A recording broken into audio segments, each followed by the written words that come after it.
Okay, just go to the next slide. And you're going to be here with me. I am one of your moderators and alongside Engineer Ademola Adeyemi. So good evening, everyone, and welcome to today's YYA webinar. On behalf of the Yoruba Youth in Austria, I warmly welcome each and every one of you to this impactful and empowering session titled Thriving in Austria, Mastering Integration, Finance, and a Better Life. Whether you're a student, a working professional, a parent, or someone new to Austria, this session is tailored to support your growth, guide your integration journey, and help you build financial stability in a new country. We're truly honored to have with us distinguished guest speakers and special guests who have graciously agreed to share their time and expertise with us today. You will hear from experts in immigration, finance, psychology, and community leadership, all aiming to empower us with tools and insights to thrive, not just survive. We also encourage you to fully engage, ask your questions, take notes, and most importantly, let's use this opportunity to grow together as a community. Once again, thank you for joining, and let's get started with what promises to be an enlightening session. And here is the YYA President, Adelana Ayoola. Thank you very much, Ibukun. Thank you. It is with great pleasure and pride that I welcome you all to this very important webinar, Thriving in Austria, Mastering Integration, Finance, and a Better Life. As the president of Yoruba Youth in Austria, YYA, I'm proud of the work our association continues to do, from culture, building strong community support, and now capacity building. Today's topics are both timely and essential. In a country like Austria, integration is more than just speaking the language. It is about understanding the system, navigating opportunities, and building a future. And of course, finance is the backbone of stability for any individual or family abroad. Tonight, we are very privileged to be joined by knowledgeable professionals like Magistrate Rachel Adegoke Oluwabukola, Engineer Ademola Adeyemi, our treasurer, Queen Ibukun Launsi as our moderator, including special appearances from Mr. Akpan of the Nigerian Embassy and Engineer Ogundele of IAEA. I also want to use this opportunity to congratulate Engineer Ogundele for his recent Diaspora Award in Abuja. Congratulations, sir. Also, we are joined by Mr. Taiwo, who will be speaking both from personal experience. I also want to thank all YYA executives, YYA members, every single one of you for joining, for your support of YYA, and for your commitment to personal and communal growth. Please engage, take notes, and be free to ask questions. If you cannot ask questions, please, you can also type it in the chat.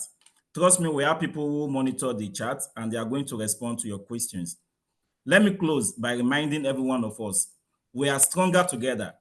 Our vision at YYA is to uplift one another, and I believe this event is a clear step in that direction. Thank you, and I wish you all a meaningful and insightful session. Back to you.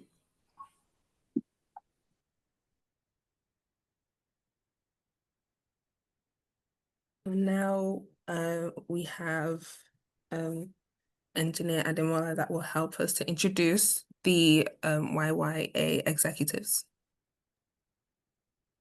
Thank you very much, Ibukun. Welcome again to everyone. I hope you can all hear me.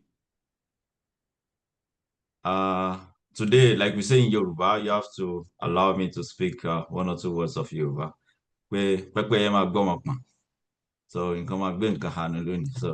we start slowly, very easy, and we would like to introduce our executives. I will start with our president, Mr. Adelana Ayoola, he would say one or two words about himself. Please. Thank you very much, Mr. Ademola, Engineer Ademola, our treasurer. My name is Ismaila Adelana Ayoola. I'm the president of YYA, Yoruba Youth in Austria. I'm a married man. By the grace of God, I have children also. I work with International Atomic Energy Agency, IAEA. And by the support of every YYA member, we have been doing a lot of things here.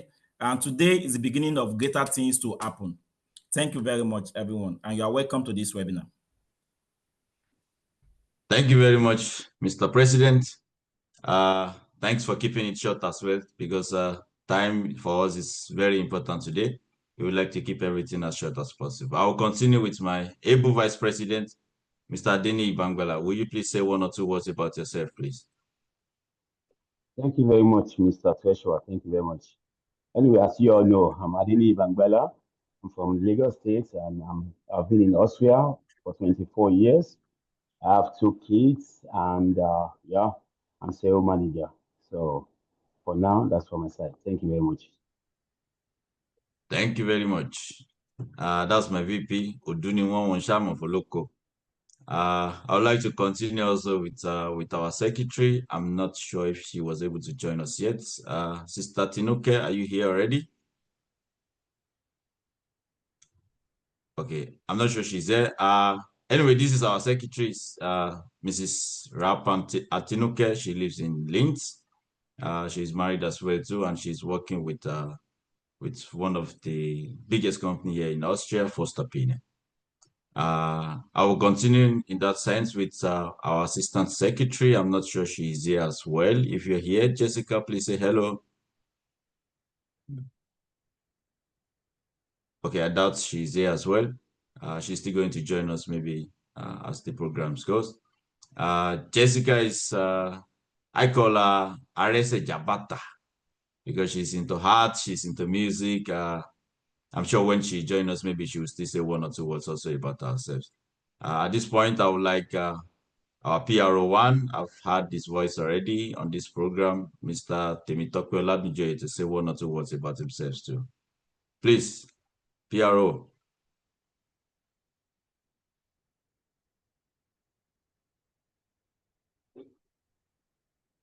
If you're talking, we cannot hear you. Good evening, we can hear you now.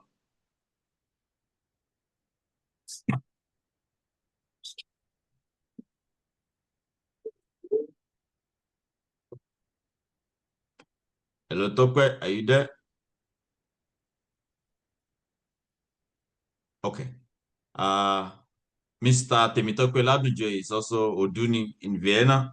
I'm sure many of us know him. Are you here, Tope? Okay. He's our PRO1. I don't actually, to many of us, I don't need to introduce him. He's into event management. There's almost nothing going on in Vienna that we don't see traces back to Tope. When he gets online as well too, I'm sure he will say one or two words about himself. And also about our PRO2, Mr. Oluwafemi Adeni. I'm sure he's going to join us also as the programs continue. He's also married. He lives in Austria now, approximately about 1 year. But since he has been here, he's been really very active. He's been very supportive for the team of YYA executive and YYA as a whole as well too.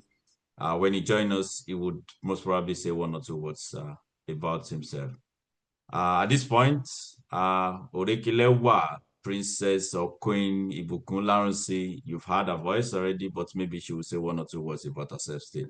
Ibukun, please. Hi, hello everyone. My name is Victoria Ibukunlua Teniola Larency. Here I am right now, if you can see me. So I was born in Vienna, but raised elsewhere, and I'm originally from Ogun State in Nigeria, of course.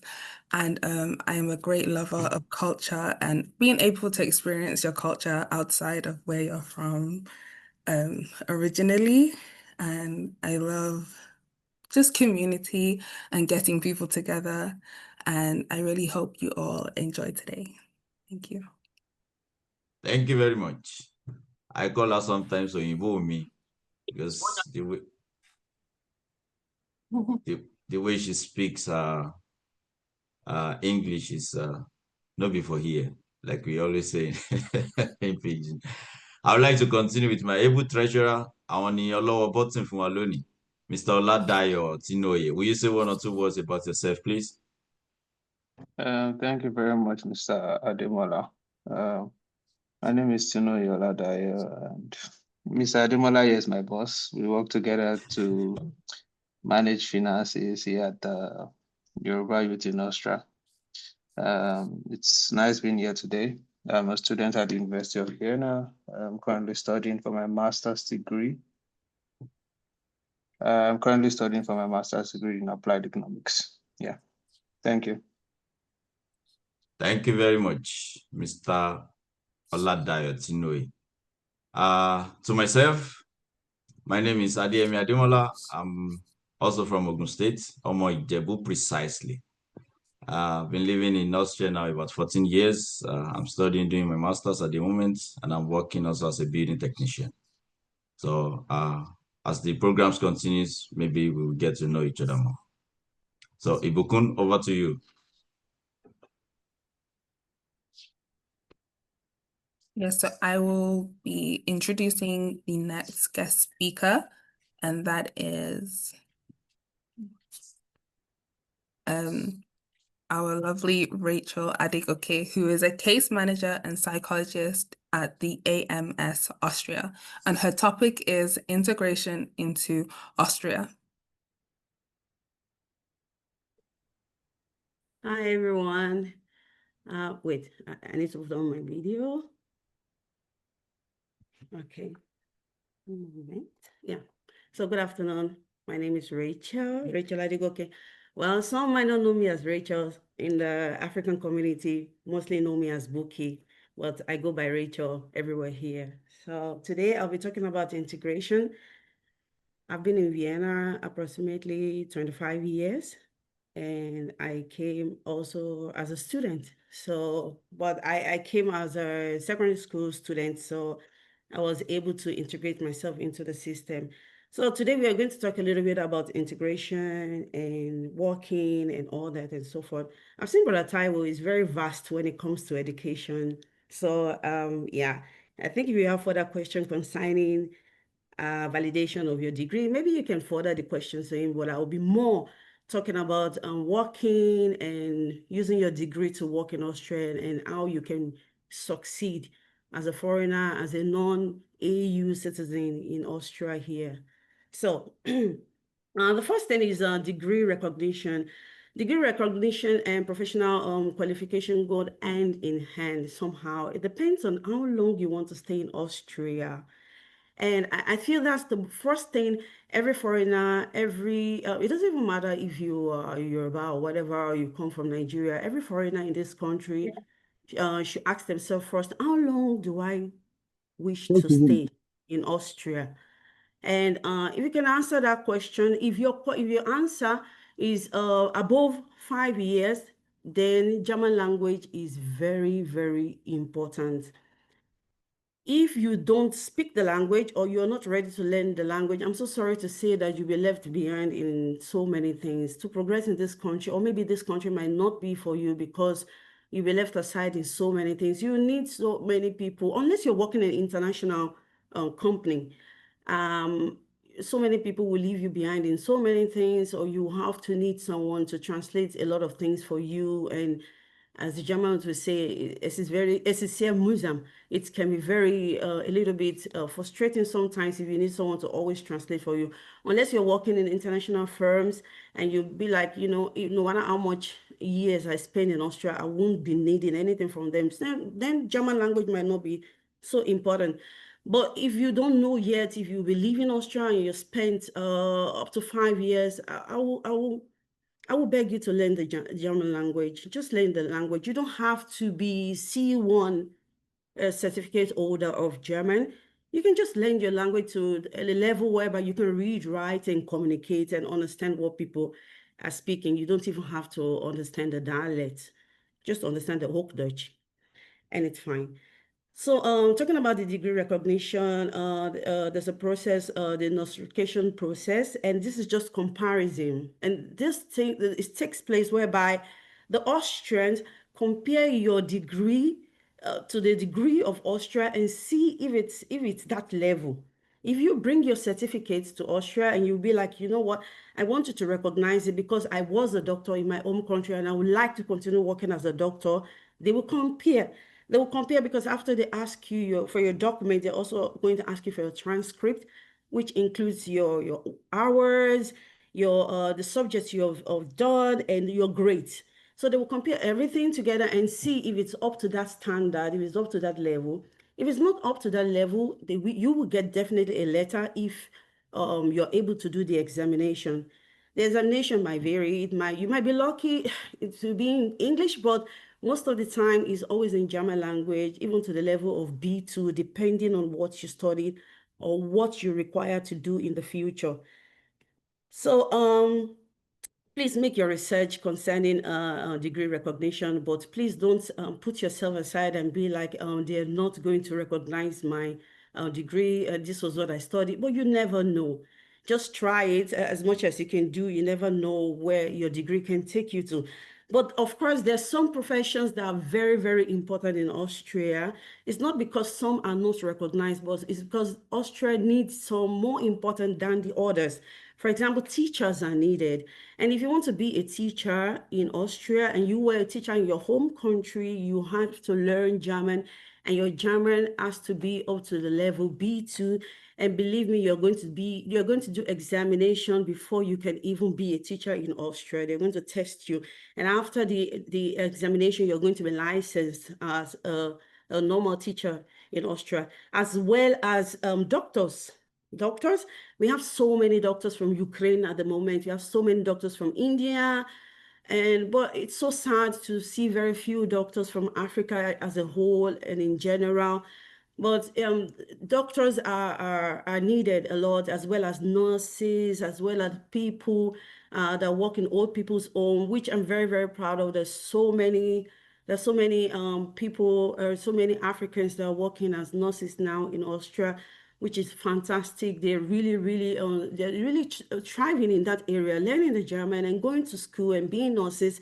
And when you go to most of our hospitals, like in those days, you'll find so many Filipinos in the hospitals, but these days you find Africans, it doesn't even matter what country they come from, but you find so many Africans working in the hospital now, which is fantastic.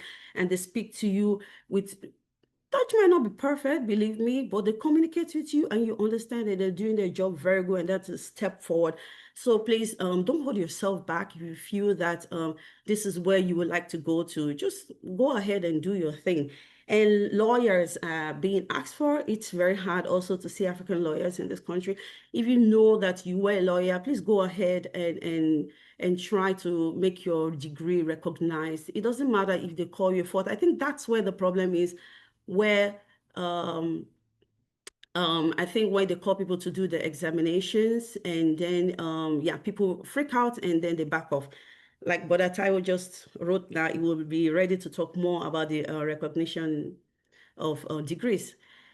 Okay, I'll move further to vocational education and training, and that is the electricians, the hairdressers, the cooks, the mechanics. There's some people that were mechanics in their country before coming here. Believe me, it might look like a dirty job from where we come from, but here it makes a lot of money to be a mechanic. If you are a mechanic in your home country and you dumped it, if you get here, you're going to make a lot of money.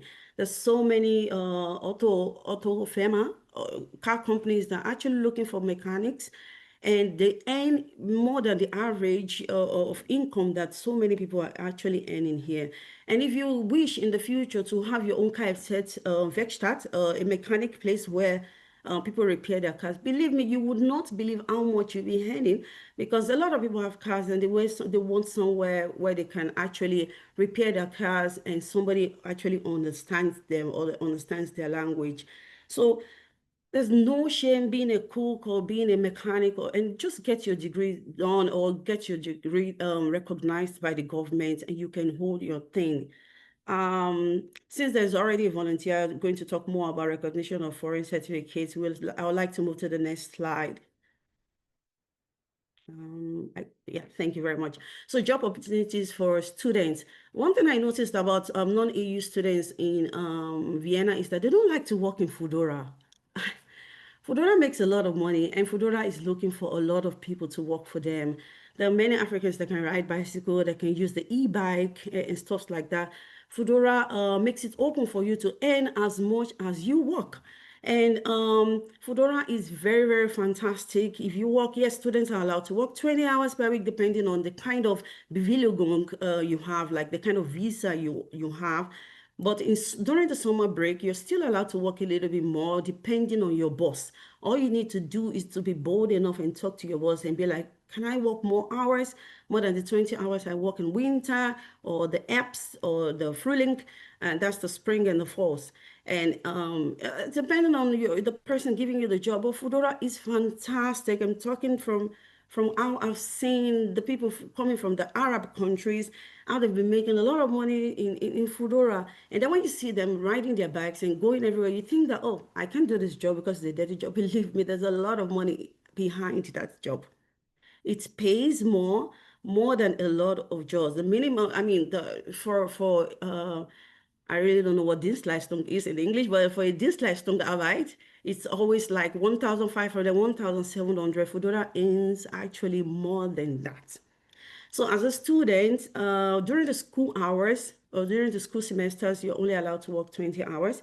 And during the holidays, you can talk to your boss to be able to work a little bit more. You're allowed to do that. Men actually don't know, but you can talk to your boss if you can work more. So depending on the company that is actually giving you the job. Then you can work as a retailer, and believe me, if you're working as a salesperson, I saw Neil here. Maybe you can talk to him to work as a salesperson. If you're working as a salesperson, your German is going to improve very, very fast. Your mathematical level is going to very, very fast because you're going to talk at the casa. You're going to give them calculations and stuff like that. Of course, definitely you're going to go into Arbeitstraining, which is work training, and then you can start working. Your German level is going to skyrocket because you don't have a choice but to speak to people every time. And hospitality, like cafe, like restaurants, people get to talk to you every time too. Students are allowed to work in hotels, delivery services, which I've talked about, Foodora, which I highly recommend for a lot of people. You can also work in call centers, but you can work in call center if your German is up to B1, because we have some old Austrian citizens that speak dialects and you might not be able to understand what they are, like what they want. Like if you're a call center for MediaMarkt for something and a particular machine is sport and they are asking you in dialect, you might not even understand what they want. And through that process, your boss might fire you.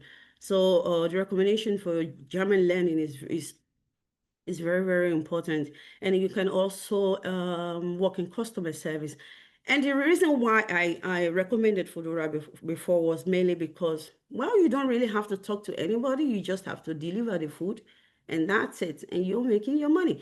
But that doesn't mean that you shouldn't learn the language when it's necessary, but it will be good for you to aspire when your bank is full and when it will be faster for you when your finance is going very well. And like I mentioned before, there's some professions that are very, very needed, like IT, software developer, you're an engineer. You can thrive in so many areas in Austria. You just need to know where to go. Gather your information. Don't be afraid. Beat your chest and enter any office and ask as many questions as you want.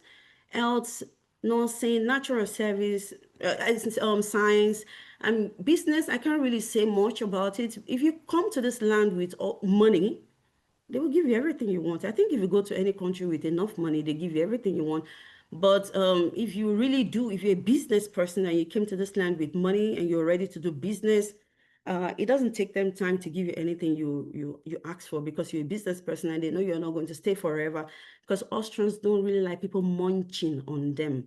This is the reason why when you want to collect the passport, they ask you if you're collecting Mindestsicherung, that is the social benefits. And then they refuse you of your passport because they're telling you that you've been munching off them And for this reason, you should go and wait 3 to 4 years before coming back to apply for the passport.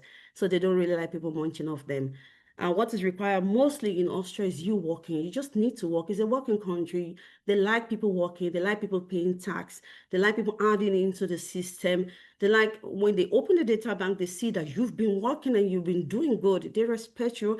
And then to add to it, you can speak the German language. I mean, the sky is below your limit. You're going to go higher than that. As long as you're doing what is required to do, I don't think you should have any problem whatsoever. Please, can I have the next slide? Thank you. Thank you. Now we'll go to the social benefits. I'm trying to rush up because of the time given to me, because of the question and answers that we talked about later. The social benefits for immigrants. It's a crucial thing. If you don't add to the insurance or to the unemployment insurance in Austria, you will not be able to get the Arbeitslosengeld. You will not be able to get money from the employment office because you need to be able to add to the pot before it's given back to you. And that's how it works. So that's how it works. For non-EU citizens, you might be facing a very long period. It has nothing to do with racism. It just has something to do with the law. It has something to do with law and order. And this is how they have put it because of the people coming from the third world country. You might not really have so much chances unless you're having a particular kind of visa. So if you're having a particular kind of visa that they require from you, then your way is very much opened. But then for you to be able to collect unemployment benefit, you have to be able to work at least 6 to 12 months, and you have added to the pot that is down already for them to be able to return it back to you. So when you go after 12 months of working and be like, you know what, I would like to register because I lost my job, they'll be happy to register you. They'll be able to give you German course. They'll be able to give you German course. They'll be able to send you anywhere you want to go, even other courses that you would like to go to, and you can pay it yourself. So I will require you to keep working. It might be tiring sometimes, but you don't have to do full time. The most important is that you're working. You can do tacit, but don't do gerinfuge, because if you're doing marginal job, gerinfuge is marginal job.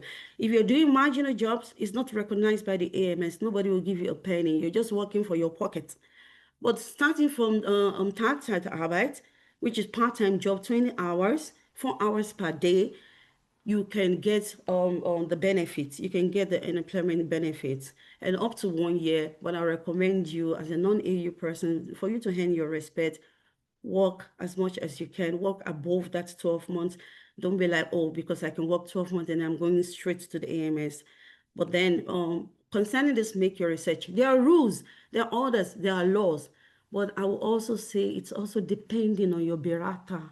I will say that depending on your consultant, sometimes the rules, the law, the regulations, and whatever that is down, sometimes it doesn't even apply to who you're meeting while entering the office there at the employment office at the AMS. Some can be very kind and be like, you know what, I'm just going to do this regardless. And some can be so mean and be like, you know what, come back another time. So, yeah.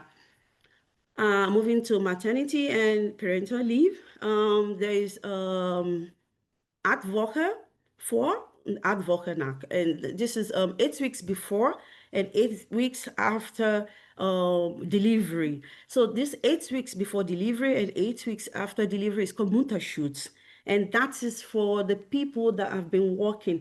Gone are the days whereby it's only women that actually go on current, and current maternity leave is not only for women in Austria anymore. It's also for men now. So men can also go on maternity leave.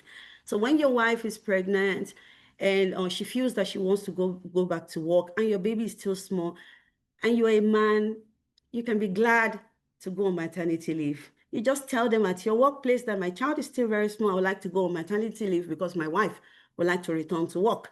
And then with this process, you can go to Wienergebiet Krankenkasse, which is no more called the Wienergebiet Krankenkasse, it's now the OGK. And then you can go to register, whereby there will be a switching, whereby your wife will be the one working, and then you'll be a stay-home dad. and you take care of the kids till the amount of years you want the child to be at home. So the maternity leave is not only for one person now. It's not for both parents.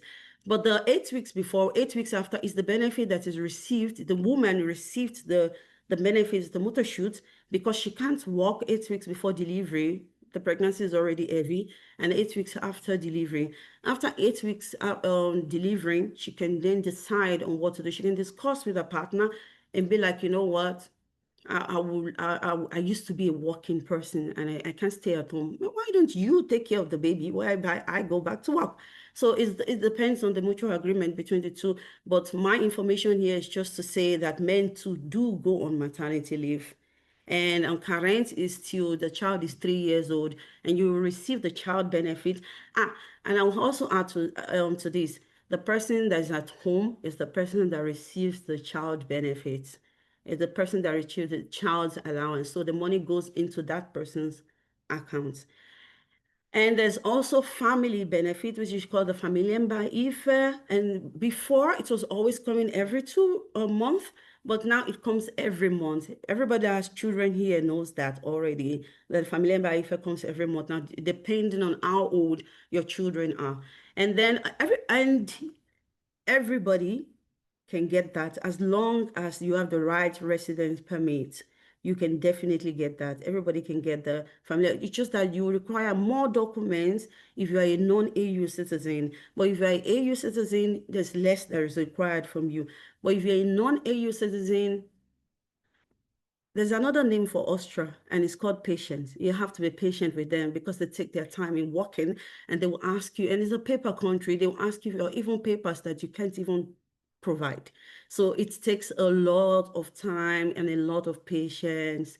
And according to your religion, whatsoever, you can pray along with it, that everything goes fast as you wish. But it requires a lot of patience. And then we have the Mitarbeitersicherung, and it's the social help, social benefit. If you're looking to get your Staatsbürgerschaft, to get your citizenship in the future, and you know that in the next 3 years or in the next 4 years, you will be applying, please don't take the social benefits because you will not be getting the passports doing that. The money is always much. Everybody right now complaining why the Arab people are getting a lot of money while being at home and getting so much money from the MA40. They have a passport that is almost equivalent to the Austrian passport. So they can choose not to work if they don't want to. The law is still giving them as much money as they want. But for a non-AU citizen and people that have student visa or people that are still striving or hoping in the future to get the citizenship, unless maybe you be like, after studying or after working for a while in Austria, I would like to leave. Unless that, then you can collect the Mitarbeitersicherung. But if not, no matter how hard it is, I will require you to just stay off it, because the time will come when you want to apply for your passport, they will not give it to you because they're going to see it in the system that you've been munching off them, and they don't like that. So because the Mitarbeitersicherung is also the same thing as Einkommen. It's also the same thing like salary. They pay you as much as that. And depending on how many children, the money is very tempting for a lot of people. Depending on how many children you have, they give you that much money from MA40, and as well as Boom by IFE. So they pay like a little bit, like 30 to 40% of your rent, and still give you so much money. Quite tempting. And then when the day come and then you put all your documents forward to apply for the passport, then they deny and say that no, you haven't been working, you've been taking money from us. So till you get your citizenship, I require you to please just hold on and keep working, and keep working till then. After you receive your citizenship, in fact, you can do anything you want. I wrote in conclusion here, having a job and contributing to the social insurance is the key to most benefits. If you don't work, you don't eat. And that's how the Austrian system works. Because unless you're coming from a war country, if you're coming from a war country, it's a different thing. And then they know when your country is going through war. If you don't work, you don't eat. They see it in the system, they look at the system, and they see that you haven't been working. And then I ask you the question, why do you want us to give you benefits when you haven't added to the pot? So you must add your own contribution to what is down so that you can beat your chest and enter any office and be like, I've been paying my tax. I've been paying my tax, and this is the reason why I'm here to collect so thing. And then they can't deny you at that. All right, can I have the next slide? Thank you.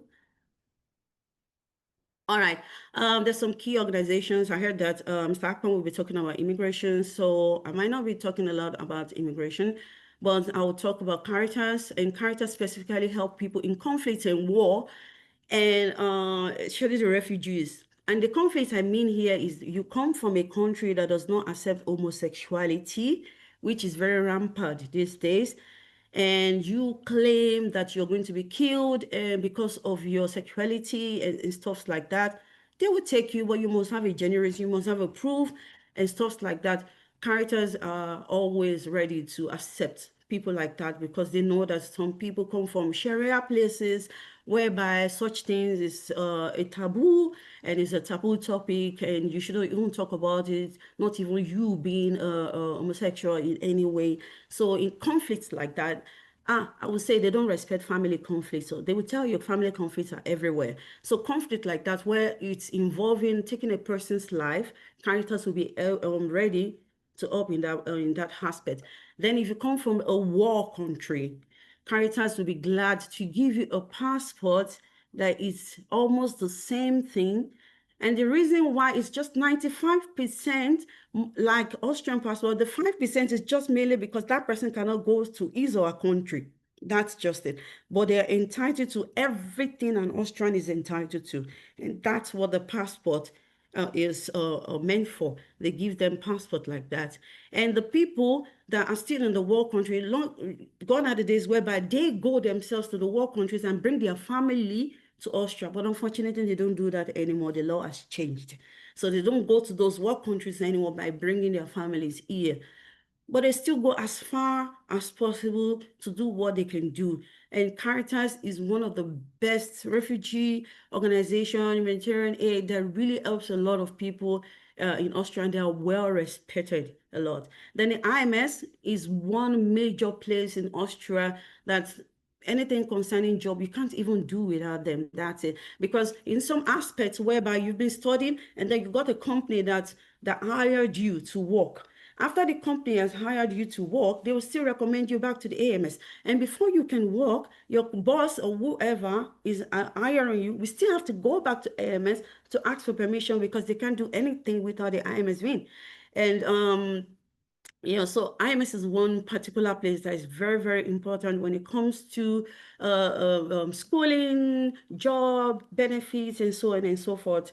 And then we have the MA35. Unless you came to this country through another means, then you might not know what the MA35 is. But for as many people that came to this country, unless you're born here, maybe, unless you're born here and you received your Staatsbürgerschaft, your citizenship from birth, you might not really know what the MA35 is. But if you marry a foreigner or you marry somebody that does not have what you have, then you will know what MA35 is, just the integration office for immigration, resident permit, citizenship, and so on and so forth. And concerning citizenship, I'll say it again, every day counts. You will not believe me. People that already have passport and went through MA35, you can quote me wrong. Every day you spend in Austria counts. If you don't have a Medicete and in the future you register for your passport, the little time, even if it's just 2 days you left Austria, they're going to ask you, where were you in these 2 days? Because they're going to count your days back to the time you entered the country. And many people think they don't know until they give you shock. When they give you shock that, no, we know you've been here, but these days, let's give them a look at. There's a hole. Where have you been during this time? And this is a little bit confusing because they will want you to bring confirmation. Like I said, they like paper a lot. They want to bring something that proves where you were in these 2 days and so on and so forth. And integration, like Brother Ade said, is more than the language speaking, but I bet you the language speaking brings you closer to your achievement. Please, can I have the next slide? Sorry if I'm rushing up, but it's just the time I was given. So, understanding Austrian culture, many people don't respect this. I'm so sorry to say, but understanding the Austrian culture is very important. Like I said earlier, if you made up your mind to stay in Austria more than 5 years, you need to slowly start understanding the Austrian culture. For example, the history.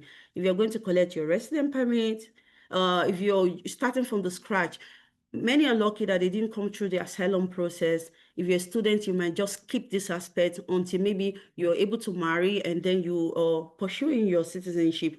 But then you need to know the history of Austria because they're going to ask you at the time to come. You're going to do the examination.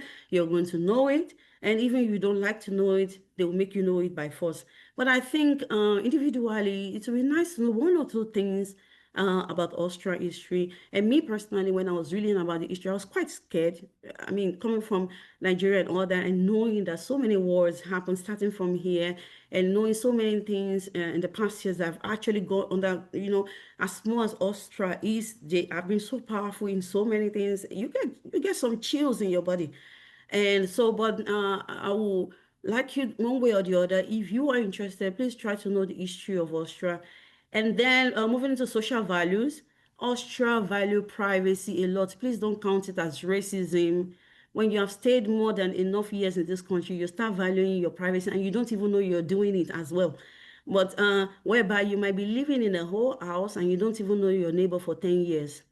And then you'll be entering the same lift and you don't even know that's your neighbor. You don't even see your neighbor and your neighbor does not see you until the day you're doing party and they call the police for you. Then you will know your neighbor. So they enjoy privacy law. They will not mix into your business unless the ones that look out their window to know what is going on for no reason. But still, they don't want you to knock their door and they want you to mind your business. So the structure and the rules, please stay on the rules and the structure. They really respect that a lot. And they respect and punctuality. Be on time. If you're given appointment, be on time. They value that a lot as well. You have to always be on time for your appointment. Then politeness. Austrians are very rude, but they want you to be polite to them. As long as you're staying here, there's some etiquettes. There are some things that you just need to follow, even when you don't like them. Of course, many of us would prefer to be in our own countries, but I feel that if you're in another man's land, there's still so many things you can do in order to not to respect individuals, but in order to respect the land itself. Like I mentioned, the language is very important. Then there's a cafe house culture. Whereby somebody tells you, can I go on a coffee? They're telling you to go on a coffee, not because of anything else, but it's because they're trying to know you better. And coffee can also be a cocktail. They just try to ask you if you can go on a coffee because they sit opposite in direction with you, trying to read all your body gesture, body language, and trying to know you better in doing it. It can be job interview. It can be anything. It can be whatsoever. And one of their social etiquette is handshake. Wherever you go, respect them, shake hands. In the former times, there's always the cap off thing, but we're in the TikTok time, so nobody really removes caps anymore. And being formal, I start to do, you use Z, unless they tell you that I will go by Z, you're about to have it, E and O. So yeah, so unless they tell you to use, if you don't know me and you use whole for me, I will also ask you the same thing. We don't know each other, but we start, like Yoruba has that culture too, whereby we start with E, and then when getting to know each other, very much later we go on O. So Austrian language is also like that, Z and do. And then we have the food culture. There's so many people that have never eaten Austrian food before. They don't even know what Wiener Schnitzel is. But yeah, because of my time, I'm not going to dive into that. If you want to know what Wiener Schnitzel is, apart from kebab, there are many stands that sells Wiener Schnitzel, Kaiserschmarrn. You can find in Bila. Goulash, you can make it. Goulash in Yoruba is asaro. They just make it in another way, in a different form. And then the nature, then I can see that Sister Ibukun is trying to rush me. Don't make me nervous. I will be fast as possible.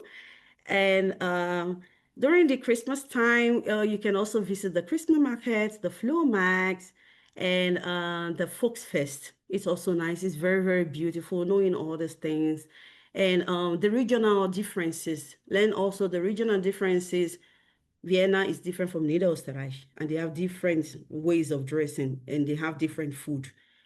And lastly, I would just say, be patient. This is the reason why you will line up at a place whereby there's a very long line. You're wondering what the cashier is doing. And the woman is just taking her time, scanning the thing and just taking her time. Unless OFA, that is very fast. But otherwise, I don't know about Penny also, but you just have to be patient. Patient is part of understanding the Austria culture. You have to be patient every magistrate you go. You have to be patient when they are working on your documents.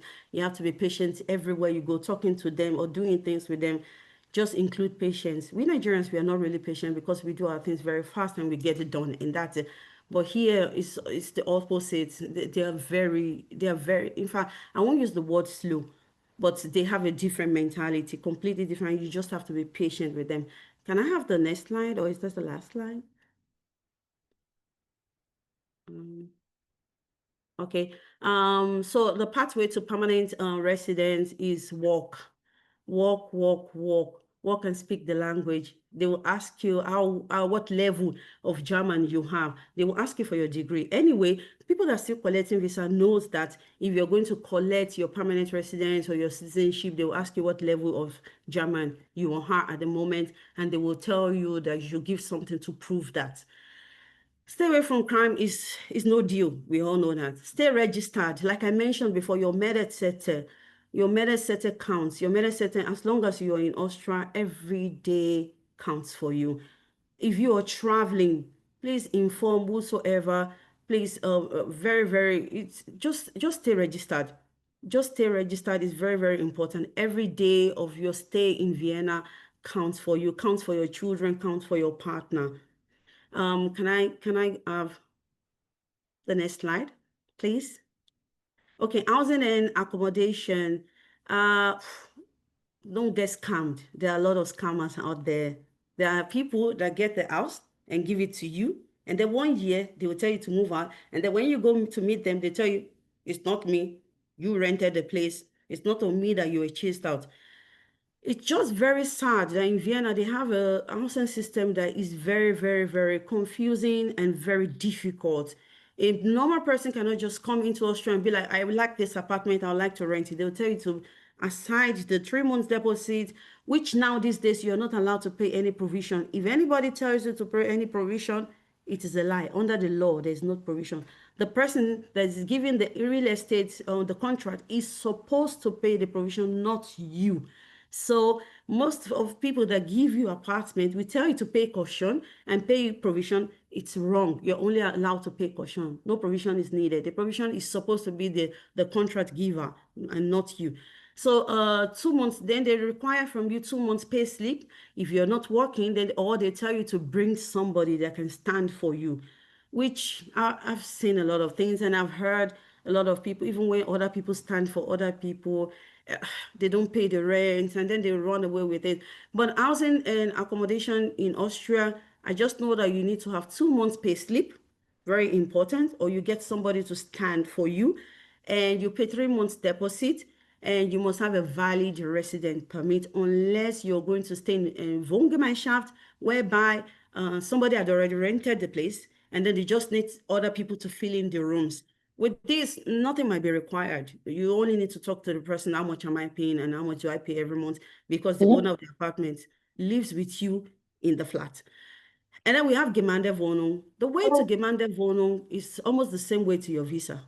The way to Gemeindewohnung is a long process. You need to call to make an appointment, which takes up to 3-4 weeks. And after going there to make an appointment, you're given a form to fill.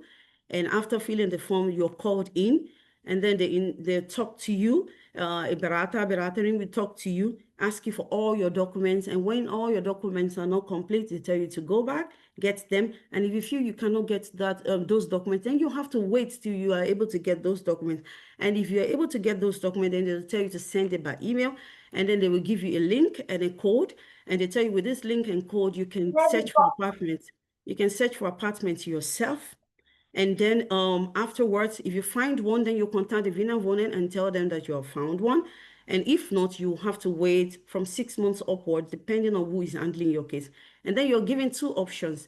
One apartment, they give you the offer. I always tell people the first apartment they give you is the best one, because when you refuse the first one, they give you a terrible one afterwards. And this is what they do. But there's always this long waiting list because there are so many people needing an apartment at the moment. Aside all that, hostels are also available. But unfortunately these days, except is Oyab. Oyab is a place whereby they give workers and students student hostel. If it's not Ojab, there are still a student in Wohnheim whereby you can talk directly in their offices. If not, it's only given to students, and they must see your university confirmation before they can even give you a student in Heim to stay, an hostel. All right, thank you very much. If you have questions, you can throw it at me, and I'll be glad to answer them. I hope I was not too fast. And yeah, I think I have the first question with me. Please one moment. Brother Ade, how many minutes do I have for this question and answer? Sister Buki, question and answer will be at the end of the session. So all right. Okay, so I should keep that till then. All right, the moderators are compiling the questions together. All right. Thank you very much. As I said, my name is Rachel Adegoke. I'm a case manager and a psychologist for the OSB group as well as the AMS VIN. Thank you very much.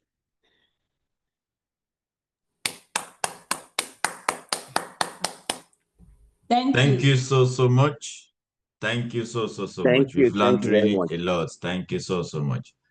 On behalf of all YYA executives and of course YYA also as a group and everybody who is represented today, we say thank you. Thank you for your time. Thank you for all the information you've shared with us. Myself, even people that arrived in Austria today or that has been living here for years, we were all able to pick 1 or 2 points from everything you've said today. So thank you so much. Before we continue with understanding asylum and immigration, we would like to do a very short introduction of executives again. I'm sorry we were having a little bit of a connection problem in the beginning, and that's why we couldn't do it properly. So here we are with YYA executives. I will start again with the president, this time maybe a little bit shorter. Mr. Adelana Ayoola, please introduce yourself very shortly. Oh, thank you very much, sir. Please, I think for those of us that have already introduced ourselves, maybe we don't have to do that anymore because of time. So we should just go straight to those that have not introduced themselves. But for those that just joined, my name is Adelana Ayoola. I'm the president of the association. Thank you very much. Thank you so much, my president. Mrs. Atinuke Rapan, will you be so kind, please, to say 1 or 2 words about yourself?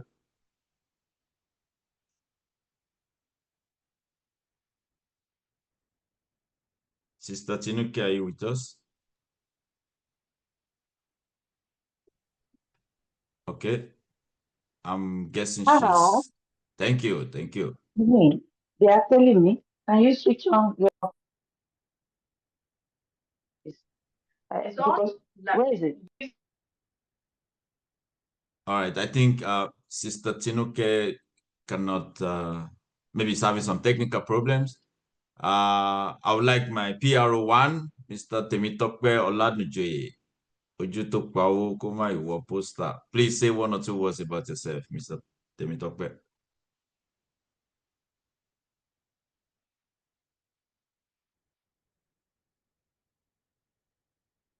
Tokwe, can you hear me?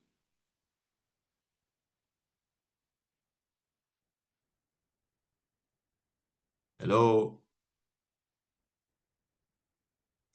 All right. It was having also a technical problem in the beginning as well, so he was trying to write us also in the chat. I don't know if PRO2, Mr. Oluwafemi Adeni, if you're there, if you are able to connect now, can you say 1 or 2 words, please, about yourself too? Yeah, thank you very much, my moderator. I say good evening to everybody. It's nice having everybody around, and we thank you. We thank the committee, the president, and the schools for giving us this opportunity. I mean, let me call it the platform, because this is a modern world, and this country is different from where we're coming from. I think newcomer like us, we really need this information. And for the speaker we had the other time, she really did well. So we really say thank you for the information you passed across. And for the ones that are here to come. My name is Oluwafemi Adeni. I'm the PRO too. So I'm still new in Austria under 1 year. I think that's all I have to say for now. And again, for the people that have not yet come up, the ESCOs, some are not that familiar with Zoom, because when you mute your speakers, at times you get difficult to go back to the settings while you have to unmute your speaker and all of that. So it might take like 5 seconds before you can get through that. You understand? So our moderator, you may just give us like a few seconds before you cut it short on us. Thank you very much. Thank you very much. Thank you very much. Yeah, good afternoon. I'm PRO1. So I was having issues with my other phone. I had to switch phones. Anyway, to cut it short, as already said, can you hear me? Yes, we are with you, Mr. Temitope. Okay, we can hear you clearly. Yeah, so basically, to cut it very short, we are really trying to create a movement here. So I'm very glad to have this first webinar. I'll be in charge of, me and Femi will be in charge of anything relating to the Yoruba Association concerning public events, concerning basically any issue that we can solve. Anybody can address us, and I'm happy to be part of it. And yeah, I want to leave it at that. Any questions, gladly, kindly just chat me up. I'm always there. Thank you. Thank you very, very much. Without wasting much more of our time, we would like to go to our next speaker, Mr. Akpan. Mrs. Ibukun, will you please? Yeah, thank you very much. Mr. Sonny Akpan, can you hear us? I think you are next now. Thank you very, very much. Thank you so much. Hello. Good evening, sir. We can hear you very Go ahead, sir. You are welcome, sir. Thank you so much. I can hear you too. Can you see me? Yes, we can see you. You can see me? Good. Yes, sir. Now, so it's my turn to speak? Yes, sir. Thank you so much. Before I start, I would like to commend the first speaker. She was so elaborate in everything, and she touched every angle of immigration. But I must say, probably, she's inside. I should have perhaps been at the beginning because I'm at the entry point. You have to get through me to get to where she was. Now, what I mean to say is that before we get there, immigration is very important thing. And as I want to start, let me put a time frame to this discussion by congratulating the Falcon, the senior team of Nigeria, the women team, for winning this tournament for the 10th time. This will show the kind of resilience that we Nigerians have in our attitude and approach to everything, including immigration. Now, secondly, I would like to thank the organizers of this event, this meeting. They have done a very good job. And I want to believe that everyone out there that is supposed to key on to this will benefit from this, the fact we are going to discuss here today. But before I go into my main topic, I want to introduce myself once again, perhaps to those who don't know me. My name is Sonny Akpan. I'm an employee of the Embassy of Nigeria in Vienna, and I've been employed for the past more than 25 years. But all the same, I want to say here now that it is my opinion. All I will say today is my opinion and my fact, and it doesn't represent that of my employers. So, having said that, I want to go to the topic, understanding asylum and immigration support. Having assisted in the consular duties at the embassy, I will, as a long-time witness, explain in a nutshell asylum situation in Austria and from the Nigerian perspective. At the same time, I will touch briefly on the embassy's role or effort in managing the integration of Nigerian immigrants, otherwise the return and reintegration of Nigerians residing illegally in Austria. First of all, for you to be able to understand my topic, I would like to inform you or tell you about the immigrants, the type of immigrants that we have. They are basically three in number. Then the first one comprises of those who come to join their families. These people group come to Austria with the family reunion visa. Hello, can you hear me? Hello? We are with you, sir. We can hear you very sir. clearly. Okay. This group come with the family reunion visa, and they only need to do the A2 level of the exams, and they are given their red, white, red resident card. With this group, there's no problem at all. The second group are the students. They come with the student visa to Austria. This group is transitional in nature, depending on how they perform. They can either get, when they perform well, they get their red, white, red cards based on the fact that they have secured employment through an employer who have given them a pre-contract. Alternatively, if they are not doing well, they become asylum seekers. Those of them who are wise enough take the opportunity or the option of voluntary return and go back home to reorganize and go back somewhere else or come back to Austria, as the case may be, or as they want it. Why is it so? Is because some of them may not be able to meet up with the C1 requirement of the German language before they continue with their courses.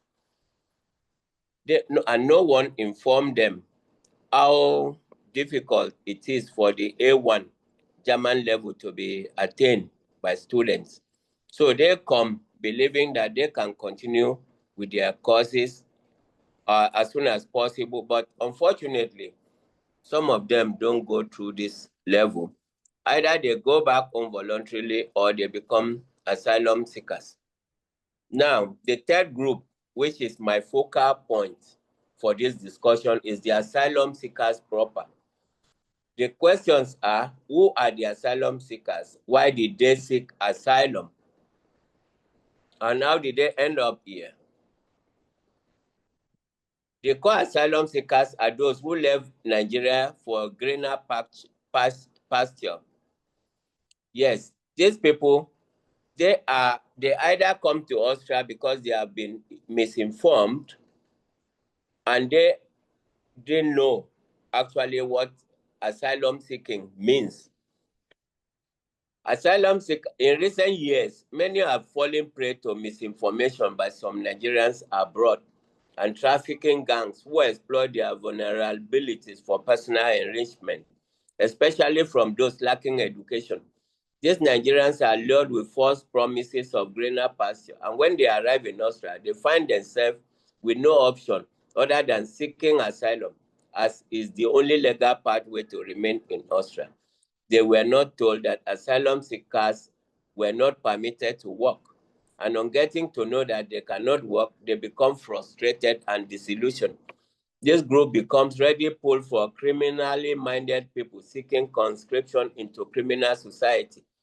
And mostly, of those who took this, mostly from this group, are those who took the dangerous journey through desert into Libya and Morocco.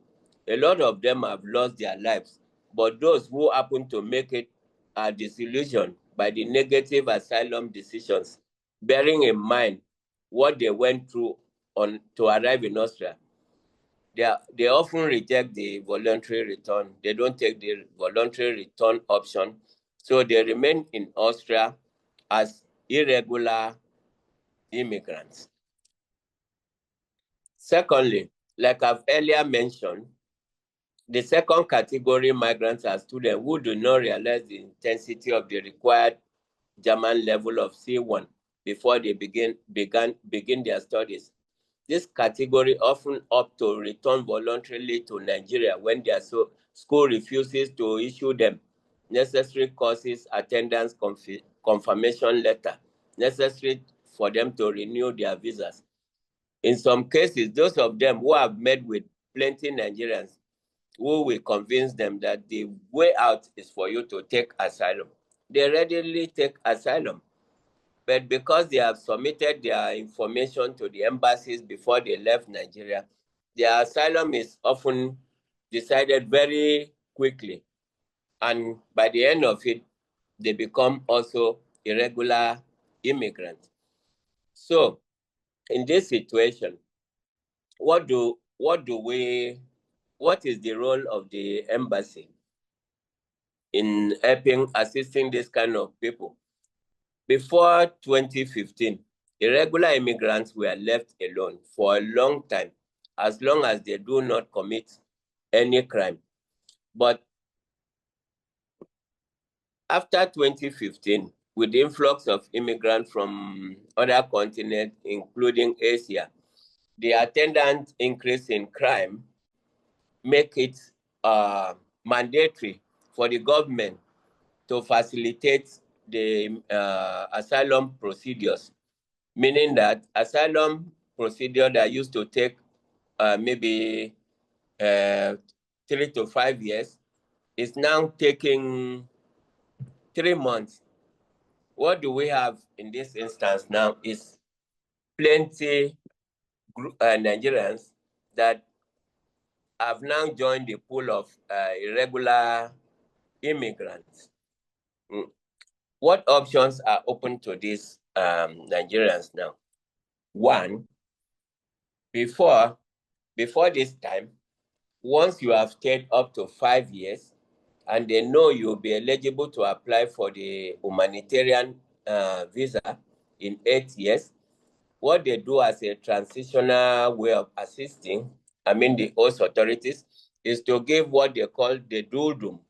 The doldum card assists the Nigerian immigrants to transit from asylum seeking into regular immigrant by applying for the immigrant humanitarian visa in about 8 years, and which they often get. But after the influx of 2015, this is no longer possible. And what happens now is that after 2 or 3 months, the asylum cases have been decided very swiftly and most often negatively. That like the former speakers rightly said, the issue of homosexuality that is not permitted in Nigeria, which is often the case, where the reason why people use for asylum in Nigeria from Nigeria here in Austria, those from Nigeria doesn't hold much when they begin to discover that even some of them are married and with children. So all these issues put together make it Nigerians are not very if you would say qualify for asylum, because number two, there's no conflict per se in the country. So they go through the Nigerian case very swiftly. And what we have is a vast case of cases that have been decided negatively, and which those applicants have been informed of the next option, either to take the voluntary return option back home or be deported. Now, if this is the case, the embassy's role here is to try to mediate, to moderate, and counsel those involved that and advise them on the better option from the two. Because if somebody is deported, the person cannot get into the Schengen territory for 5 years. But on the other hand, voluntary return guarantees the person or the immigrant certain compensation in line with the memorandum of understanding signed with the host country in 2012. So, but the case is not always so. Many people, most of them don't take this voluntary return option. But the embassy can only fight for those who are crime-free and who have remained for up to 10 years in the country with family without any criminal record. And these have been yielding results meanwhile. But however, the embassy continues to say that they are giving their visa if they have stayed without crime, but deportation has always been what we say a last resort. And the embassy doesn't even want to go through that. So we advise our citizens to keep away from crimes and to keep trying.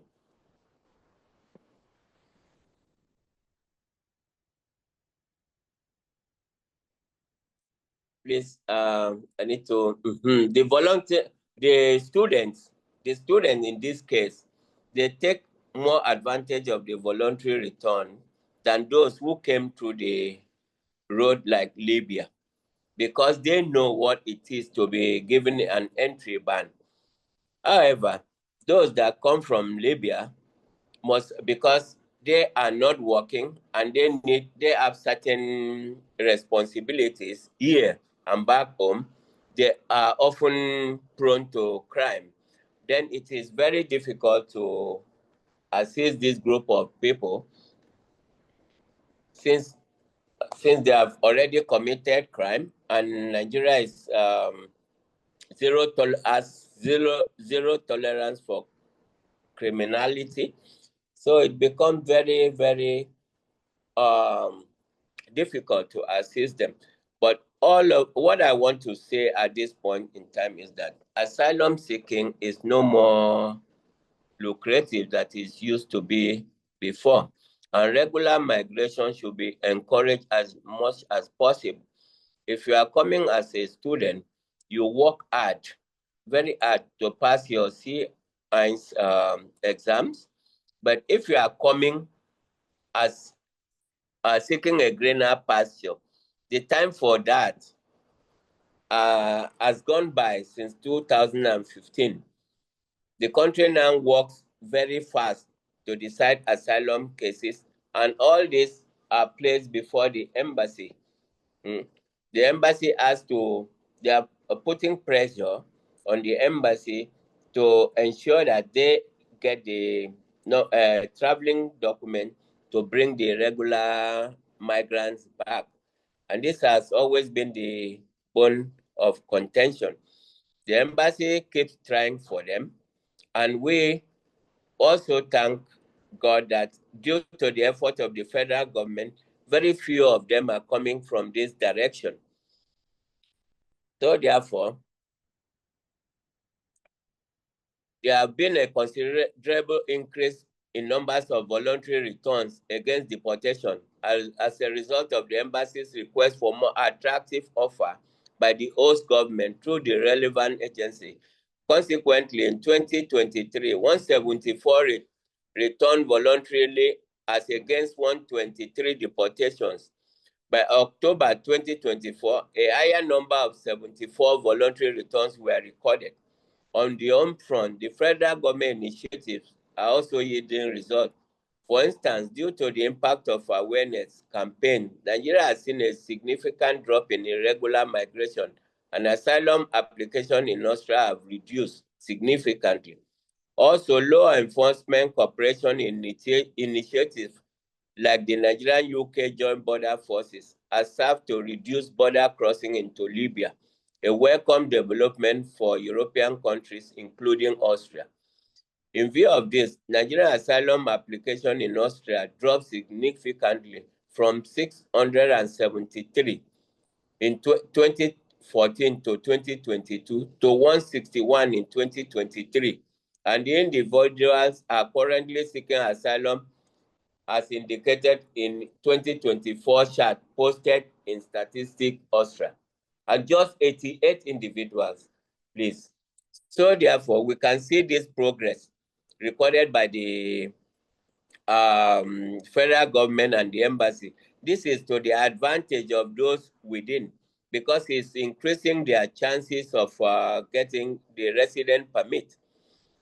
So now this is the background information in Nigerian in immigration into Austria. I will rest my case now, and I will wait for questions from specific cases where people will want to know. But before then, I would like to say that for more than 20 years, I've been working at the embassy.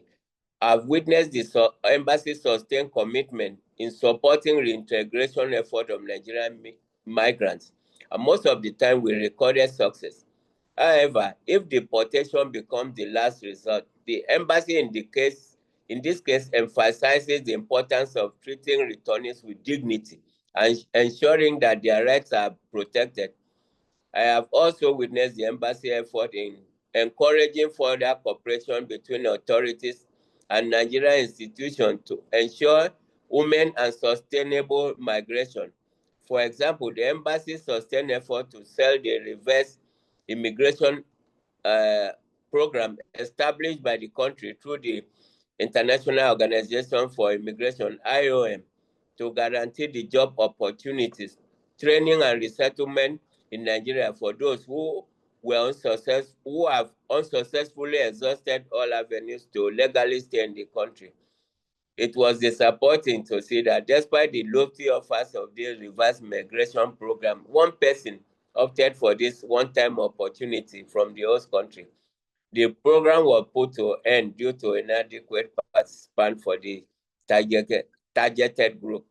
I will stop here while awaiting questions from participants that are of particular interest to them. Thank you.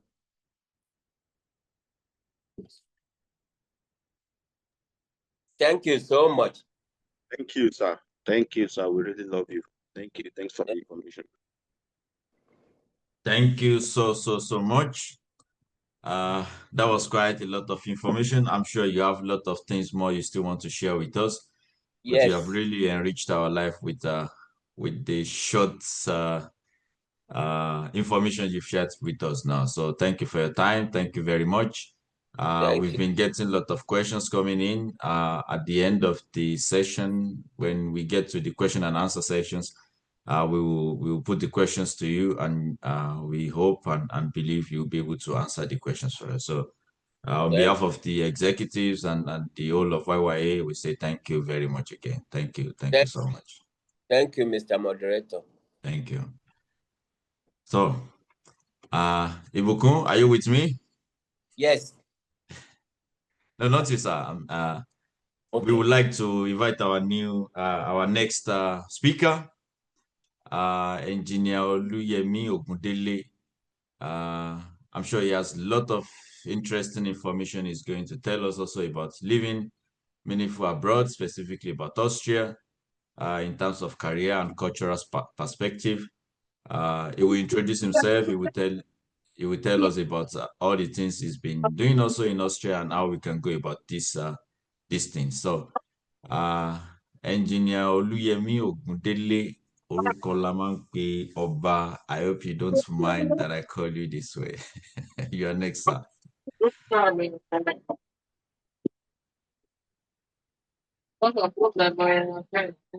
Hello, can you hear me?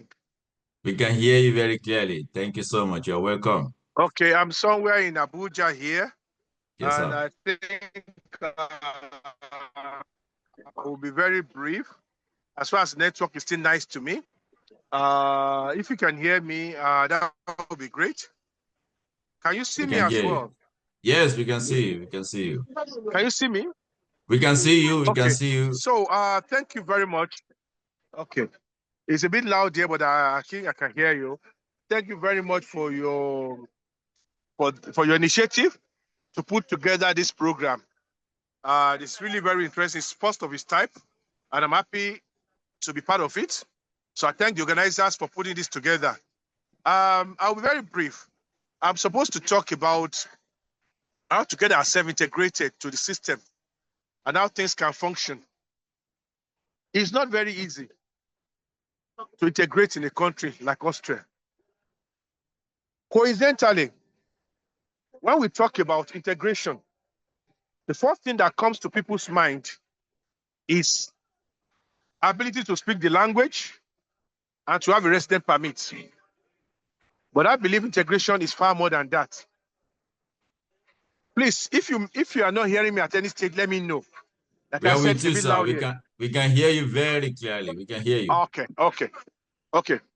We So can I hear will you not very go well, back sir. to the fact that you should be able to speak the language and that you should be able to regularize your stay. Integration has revolved more than that. The first thing in integration, for what I believe, is that after regularizing your stay or speaking the language, you have to also stay connected. You have to belong. You have to network. And this type of forum you have now is exactly what we needed for networking. You know, at times you would need something and you would need time to get it. But when you know the right people, it's a matter of phone call and they will make it happen. But some of us, we shy away from this type of things. We don't want to join any association. We don't want to be part of any group. And that is how you cannot get integrated. So the first thing is make sure it can be this organization where you are now. It can be NANCA, it can be NIDO, just name it. You have to integrate yourself to society by joining any of this group. The one that is your mind goes with, because we have many of them who doesn't know how things works here. So when you are in that group, you can get a lot of things done. It's as simple as just saying, I want to join this group. And then tomorrow you are looking for accommodation and just say, oh, call this guy. He'll be able to link you up. That's how it's great. But I think that is even easy to do. But the most important thing is, as every individual now here, I'm challenging you. You need to print something like a visit card. You don't need to hold any post. Simply with your name, your telephone number, and your email address. By the time you walk into the embassy and make Mr. Sonny Akpan, or even any officer there, after saying, oh, I'm a student, my name is so and so, and you present your card to them, they will be forced to give you their own card too. Or even if you don't have a card, they'll be ready to give you their telephone number. So at times you don't even have to ask for telephone number before you get it. But you have to make the move. That is how I made some of the contact I make today. That I will just make a phone call and I get things done without really having to struggle much. So, but you cannot get those contacts without trying to do what I just said. Like, okay, I have a card. With 20 euro, you can print the card. So by the time you meet the head of chancery by chance in the embassy, you came for your visa or anything. Oh, my name is Yemi Ogundele. This is my card, sir. He will give you your card. But when you just greet and say hi, you go, your name, my name, that is not how to establish contact. So networking is very, very important. I'm still talking about networking and belonging. There's one thing that we've forgotten. Austria is a very difficult society to live in. And a lot of decisions are being made every day. But I assure you, you can be part of this decision making, even though you don't have Austrian nationality. It's as simple as joining any political party. People know I'm politically engaged in Austria. So I don't want to advertise my political party. But I know my party and something like Gruning, we have almost the same ideology. We are friendly to foreigners. But you don't have to be an Austrian to be able to be part of this party. And if you join the party, I think for us PO, for example, you pay by €5 every month as membership fee. They don't want to know where you come from. But then, if there's going to be an election, any manifesto for election is being drafted locally from district to district before it goes to the national, the state level or national level. You can have input there. We are talking of dual nationality. I've been actually talking about this thing for long, but I'm just the only voice in the wilderness. In my district, for example, if we have like 10 people in my district, and we can put that one in our own manifesto for the district, I'm sure it will make it to the national level, from state level to national level. So that's why we need a lot of you people to be politically. So it's not a matter of I'm not an Austrian. No, with politics we can reach a lot. So when people see me contesting elections, people thought maybe I really wanted to be in the parliament or in the council, the one I could. No, it's for me to just have voice. I intentionally asked them to put my name in the list that is far behind. I still have to retire in the UN before I can be a politician fully. And I know I've not retired. I'm retired in October. And the election came earlier. And I know I will not be able to sit. Even if they voted me in, I will not leave my job. But I don't want to be there. And now I know what the level I can make statements and talk, and they will listen to me. So I'm just telling you people that this is an area we can get ourselves involved in to be able to impact what is happening to us, to be able to help others who are coming, to be able to help ourselves. Integration is not a matter of, like I said, having visa or having a legal something. No, it's far beyond that. You have to associate with people. You have to you have to network. That is just the beginning of integration. And when you go to that level, of course, by integrating, you can even get yourself a job. Because there's many jobs out there that will tell you before you can get a job, you have to speak German. Yes, there's some job there you can do as a student. There's a job there you can do an internship. But most of us, because we don't speak German, we don't seek internship in Austrian company. We look for international organization. And you know the competition. I work at the UN. I did work at the UN too. We can tell you for free.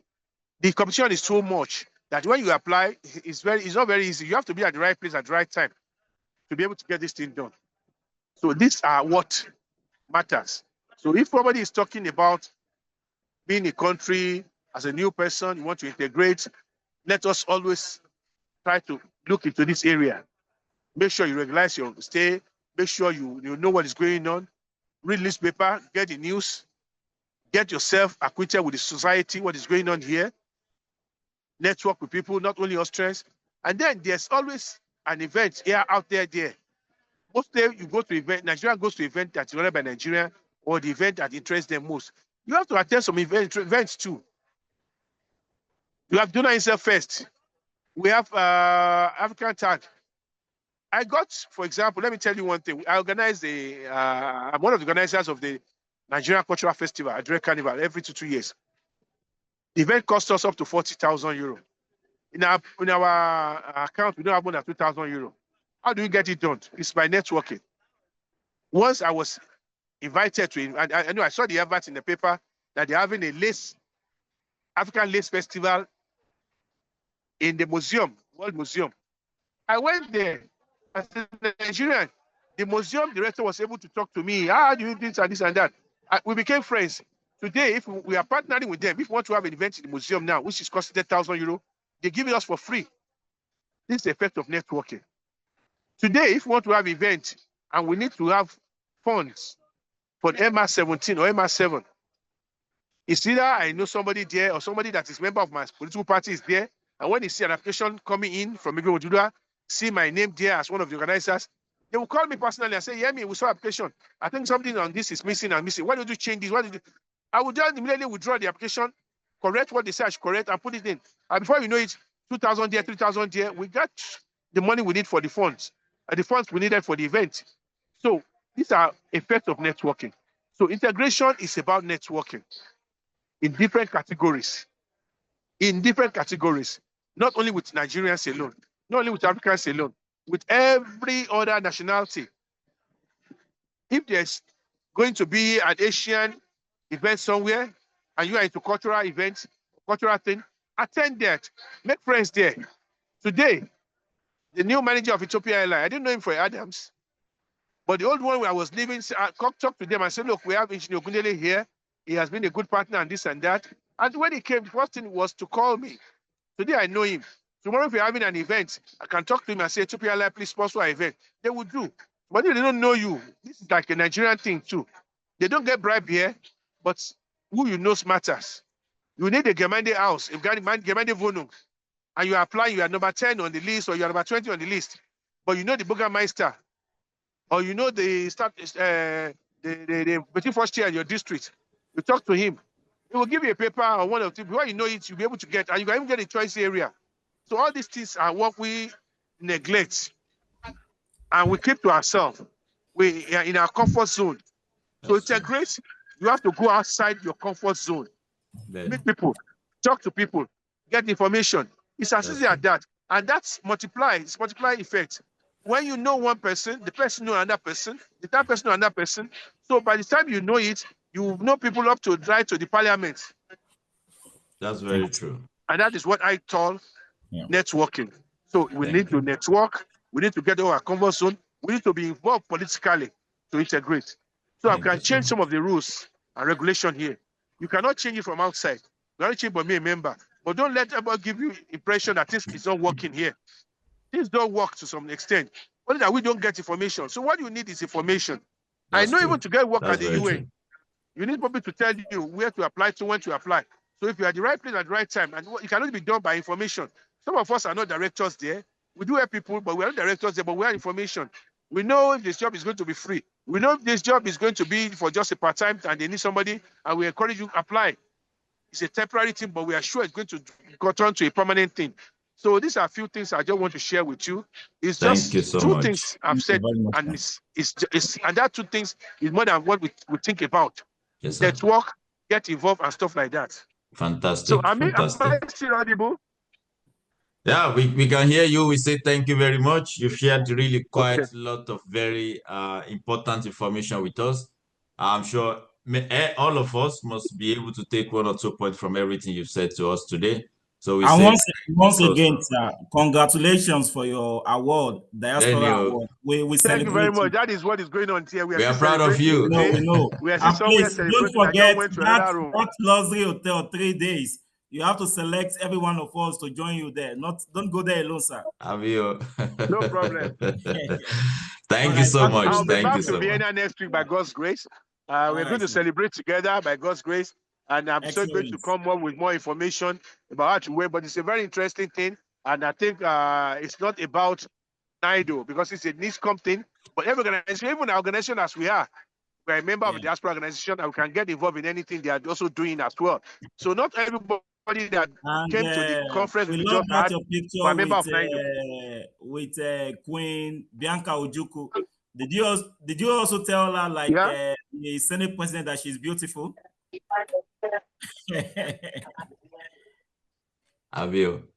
Anyway, thank you so much. Thank you for your time. We know you are very busy, and we are really very grateful for the for your time to share all this experience and this information with us. So thank you so much. Láyọ̀ àtàlàáfíà lẹ fi máa padà sí Austria tẹ fi máa bá wa lágbára Ọlọ́run. Ẹ bá wa kí gbogbo Abuja o. Thank you so much. Without wasting much of our time, I think we will move next to our next speaker. It's going to be Magister Taiwo Obayelu. Please correct me if I haven't spoken that correctly. He will talk to us. He will talk to us about student life in Austria, which I think is very, very important. You don't have to be a student alone to profit from this, but we all hope to have family sometime. So at least you can get 1 or 2 points from this and you can pass it on either to somebody you know who is a student or when you begin to have your own kids and they're becoming students as well. So Magister Taiwo, you're next, please, sir. You can talk to us. Thank you very much, Mr. Speaker, and the last speaker, and for the organizer. I quite appreciate you. Thank you so much. Will you be so kind to talk a bit louder, please, so we can hear you more clearly? Can you hear me clearly now? Yeah, a bit better, yeah. Thank you very much for the opportunity to be part of this program. I quite appreciate. A short introduction of myself. I'm Taiwo And Obayelu, I worked in Takeda. It's a Japanese biomedical company, and I've been here for the past 16 years. And I think I know a few number of us, a good friend of mine, and I appreciate this short time that I have. So to start with, I'm talking on the student life in Austria. It's going to be my personal perspective. And this has to do with when you have a resident permit, it gives you an opportunity to have access to European Union countries, like about 30 in number, which means you can travel within the region, which is called the Schengen region. And then as a student, you also have the possibility of taking the advantage of an exchange program. That implies when you are studying, you can go abroad for Erasmus Mundus, or you go for bilateral agreements. The opportunity here is this. So with such an exposure, it gives you an added advantage to also have a taste of other culture. So when you are concluding, you can be able to deduce where you want to stay. You could also take the advantage of having an intern with the UN organizations, and also the certificate you will have in Austria as a student will be worldwide recognized. This implies that you have a high quality certificate at the completion of your studies, and then you have this based on low tuition fee when you have to compare the quality of education to what is being obtainable outside of Austria, like Canada, United Kingdom, and America, where you have to pay a lot of money to get the same standard of education. So these are the possibilities that you could enjoy when you are in the system. Then I'm going to talk very briefly on the challenges that we face as a student. So to start with, every semester has about 30 ECTS to complete a semester. And then the magistrates require you to have at least a positive 20 ECTS in order to renew your resident permit. It is possible that some magistrates might not even look at your ECTS. They just need a proof that you are registered for the semester. So maybe you have 10 or 15 or 12. It might not really count, but sometimes if they really want to work, they go into details to calculate the number of the ECTS that you successfully pass. So this is why this is important. And also when you are renewing your resident permits as a student, there's a lump sum of money that is required, which is about, I think currently about 16,000 euro is required for you to have your resident permit extended for additional 1 year, as the case may be. Most students do not have this money. And so what do we do here? We do go to some African shops where we ask them to loan us the money. They give you the money based on trust, and you put it in your account. You print out your account statements, and this you could present to the magistrate in order to renew your resident permits. So, and at the same time, so the completion of your study program and looking for a job, I call this a play safe approach, outright women. So when you're about to round off, you are expected to get a 1 year resident card, a 1 year paper, and within this space of 1 year, you have to get a job in order to be able to be integrated, to get your paper changed. And this is where the problem lies, because you might not be able to get the job on time or have the required German knowledge, which is obtainable to get the job. So what do we do here? I do tell some of my friends, I say, look, you can apply for a second degree. You can apply for a third degree. You can also apply for a PhD program. It is not a crime, in order to save time so that your resident permit do not expire in your hand, because some students falls into this category, and it's really not a child's play. So at the same time, job issues, Boki spoke about it, which is quite a huge. I will not talk more about it, but I do know that when I came, of course, German was an issue. I was selling newspapers, I was selling street paper, Augustine papers, I was distributing papers, Verbunk, and also a whole lot of this. Even the KFC, I worked there, I worked with Five Guys.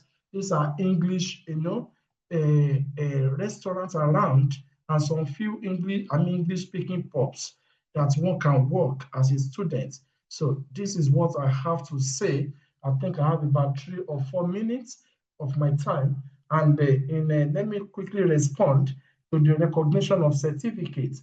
What happened here is this: when you have a degree from Nigeria, and then you go to the Bundesministerium for Bildung, Wissenschaft und Forschung, that is the Federal Ministry of Education, Science and Research in Austria, you send your paper by email to them, so they will evaluate it. If your certificate from your home country meets up the standard, they will issue a notification of degree, which means your program is recognized in Austria and your degree is also recognized in Austria. But if there's some lapses in between, they will also state it there that you have to go to schools, universities around to do some additional program in order for your papers to be equivalent to what Austria system offers. So you might need more on this information. My line is free, and you can get in touch with our president. Thank you so much for your time. I think my time is up already, and I appreciate everyone. Thank you for your listening. Thank you so much, Magister Tayo Obayelu. Thank you so much. That was really very important, all those things you've mentioned. On behalf of YYA executives and every members of YYA, we say thank you. Thank you for your time. Thank you for sharing your knowledge with us. It's very important. Yeah, thank you. So I'm sure there will be 1 or 2 questions, but when we get to the question and answer sections, if there's any question that is direct to the things we have spoken about, you will be able to answer them for us. Thank you very much. Ọlọ́wọ́ bọ́tìn mi, Mrs. Ìbùkún, ẹ bá wa sún síwájú. Okay, here we are now. I'm going to talk a little bit about finance and wealth. My name is Adeyemi Ademola. My mom called me Omoba Ademola ọkùnrin mẹ́ta àti three-quarter. Yeah, Ìbùkún, please, next slide. Like I said, I'll be talking a little bit about money because money matters. It's financial insights. It's something very important. We've heard a lot about integration and so many other things in terms of being a migrant in Austria. But it's also important to have a clue about how things work here, because I think many of us, when we come to Austria, our main goal is to look for a greener pasture, to get something better. Otherwise, we could have stayed where we were as well. So we will discuss 1 or 2 things about financial insights. Next slide, please. Smart finance for smooth start.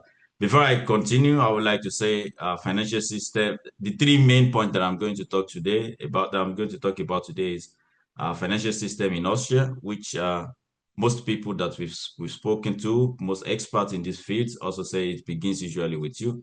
What I mean by that, you will get to know very soon. The second thing that I'm going to talk also about is the smart habits. What are the habits you should take into consideration in order to be able to build up what we call wealth for yourself and to be able to have financial stability, especially in Austria. And the last thing is, what are the support you can get as a migrant or as a student when you come to Austria? Most of our speakers have already spoken about some of these, but I will try to highlight them again very shortly. I will try to keep to our times because we still have a speaker also after me. Before I go very deep into this topic, I would like us to bear in mind that this is an idea, just like Mr. Ackman also have said earlier. We comprise all this information from different sources, so it is possible that not all the points are relevant for you. We cannot compare a single mom, for example, to a bachelor. So if we are talking about finance of a single mom, it's most probably going to be a little bit different to a bachelor. But I can promise you one or two things you're going to take away as well from what we are going to discuss today. So please, the speakers that have spoken before and myself and other persons that are going to talk, please don't crucify us about what we have spoken or what we are going to speak. Just try to pick one or two things that you think might be relevant to your own situation. Because we all believe, say, no be easy matter, easy at all. This particular section, I will try to make it a little bit interactive. So there might be one or two questions that I might throw in, and I would like you also to join me while we look into this together. So we have put together this slide showing these two pictures because I would like to, the things that we are saying to make it, to support it with certain facts and certain statistics. So the picture you're seeing now on the left side, the wall with number 5, this is a picture showing the level of education of people living in Austria between the age of 25 and 64 as of 2022. And I have highlighted the last row, which says sonstige Staaten, which means I believe most of us are going to fall into this category. It means many of us from other countries, which is not Austria. So, and the interesting point about these statistics is it shows that 40% of many of us that come from other countries living in Austria is a graduate of a university or FR, which is University of Applied Sciences, or an academy. And altogether, actually, almost about 60% of us are graduates or have a particular education in terms of college, which is really very impressive. But on the other picture on the right side, it also says, it talks about the percentage of people that are living on the edge of poverty, at the risk of poverty, or even at the risk of multiple exclusion. And it is interesting to see here, which I have highlighted as well too, that 54%, I'm talking about migrants now, 54% of migrants living in Austria are living on the edge, are at risk of poverty. So for me, it's actually interesting. I think it should be interesting as well. How could it be that 60% is actually educated, really well educated? Because if you have, not be more to get a university degree, or you go to a college or whatever. If we have almost about 60% of people who are graduates, how could it be that almost about that percentage of people is also living at risk of poverty? So I'm throwing that the question into audience. I would like one or two people just to say, really, just one statement. Why do you think it is like that? Why do we have this high number of people who are living at the edge of poverty, despite the fact that we have about 60% of people who are really well educated? What do you think? I will take one or two people before I continue. Please talk to me. Anybody? Is access to this is lack of access. Let me just say lack of access. Thank you very much. You can have a degree, but if you don't have the access to use the degree is worthless, so to say. Thank you, fantastic. I'll take one more person before I continue. I wouldn't want to waste much of our time. Maybe someone else who is not on the executive. Check from the chat. I think there are messages there also. All right, just give me a second. I'll be with you checking there. Language issues, language limitations, lack of knowledge, information. Okay, thank you very much all for your contribution. Yeah, it is true. All these things you have mentioned, they are very important. But if you follow all what most of our speakers have been saying today, I think there is something that everybody should take with them today, which is information. I have a favorite, and I think many of us are going to know him, a comedian from Nigeria, Lai Wasabi. He says in one of his, we watch most of these things on Instagram and Facebook, but sometimes they actually have some some things prepared for us in all these things that we watch on social media. He says in one of his comedy content, he said, info, info. Yeah, that was in Yoruba, but it simply means without information, you cannot fly. So 60% of people are graduates, and almost about, let's say 60% also are living at the edge of poverty. This cannot be. So in my own opinion, and in the opinion of many experts that we have spoken to, the lack of proper information is one of the key points that has pushed many people, even though they are educated, even though they are loaded with a lot of potentials, that have pushed them to this level of to this corner that I call the risk of poverty. So it is very important that you get yourself informed. It is very important that you try to, you should try to, like the German would say, entschlüsseln your potentials. You have to identify your potentials. And of course, before you can do that, in the opinion of so many people who have shared their success stories also with us, it is important that you put God first. I believe most of us, we believe in God. And the second thing you have to do in this sense is you have to define what I call the 5 W questions for yourself. You have to define for yourself, who am I? What kind of potentials do I have? Where is it necessary to get the information that I need to know? And when?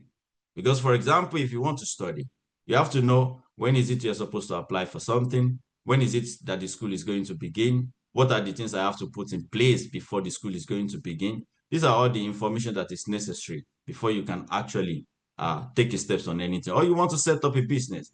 There are certain things you should start maybe in winter. There are certain things you should start in summer. You should be able to define for yourself when is the best time to actually start with whatever it is that you think you want to do. And very important one is also the why question. I know many of us, including maybe myself, we are driven by, I want to make money. Talking to many people who have made it in Austria and also on world level, none of them are actually being driven by, I just want to make money. They have potentials, they have an idea, they have certain creativity, and they try to brush it up, they try to brush it up to make it marketable. If you're talking about really the big fish, like Microsoft and people like that, they all started from a very small place, but they have an idea, they have a vision, they have a dream. You want to be a student, you want to do a business, you want to, whatever it is you want to do, you have to, first of all, it has to be your own potential. It has to be something that you actually enjoy doing. The best example I can use is those who are doing sports. We all know Messi, we all know Ronaldo. I tell you, if you're not paying Ronaldo what he's earning today, he will still going to play football because this is what he likes. But how sweet is it to actually do something that you actually like doing and you are good at, and it brings you money? I mean, it cannot be sweeter than that. So in my own opinion, if you're able to identify who you are, what are the potentials you have in yourself, and you can tell what is it that you can bring to the market, what is marketable for you, where is it you're supposed to get this necessary support, the necessary help, and when is it you're supposed to do what, and you know exactly why you are doing it, I think you have a really good foundation for having a robust financial status, either in Austria or anywhere else in the world. So it is important you draw a plan for yourself, and you should start small. You don't, even Microsoft, like I've mentioned, I'm sure many of us know his stories. He also started in a garage. He didn't just start just overnight to become billionaire or something like that. You have to start very small. So try to do, is it a business? Do it on the capability do it on the scale of your own capability. Don't overdo what you cannot, don't do what you are not capable of taking care of. It is very important. And along on, you can always adapt. It is necessary to stay focused. You can adapt, stay focused, but don't rush. Start on a very small scale. And just of recent, about 2 or 3 weeks ago, we have a celebrity, Prophet Esther Ajayi. She came to us in Austria, and we had the opportunity to have dinner together with her. She said something that actually hit me personally.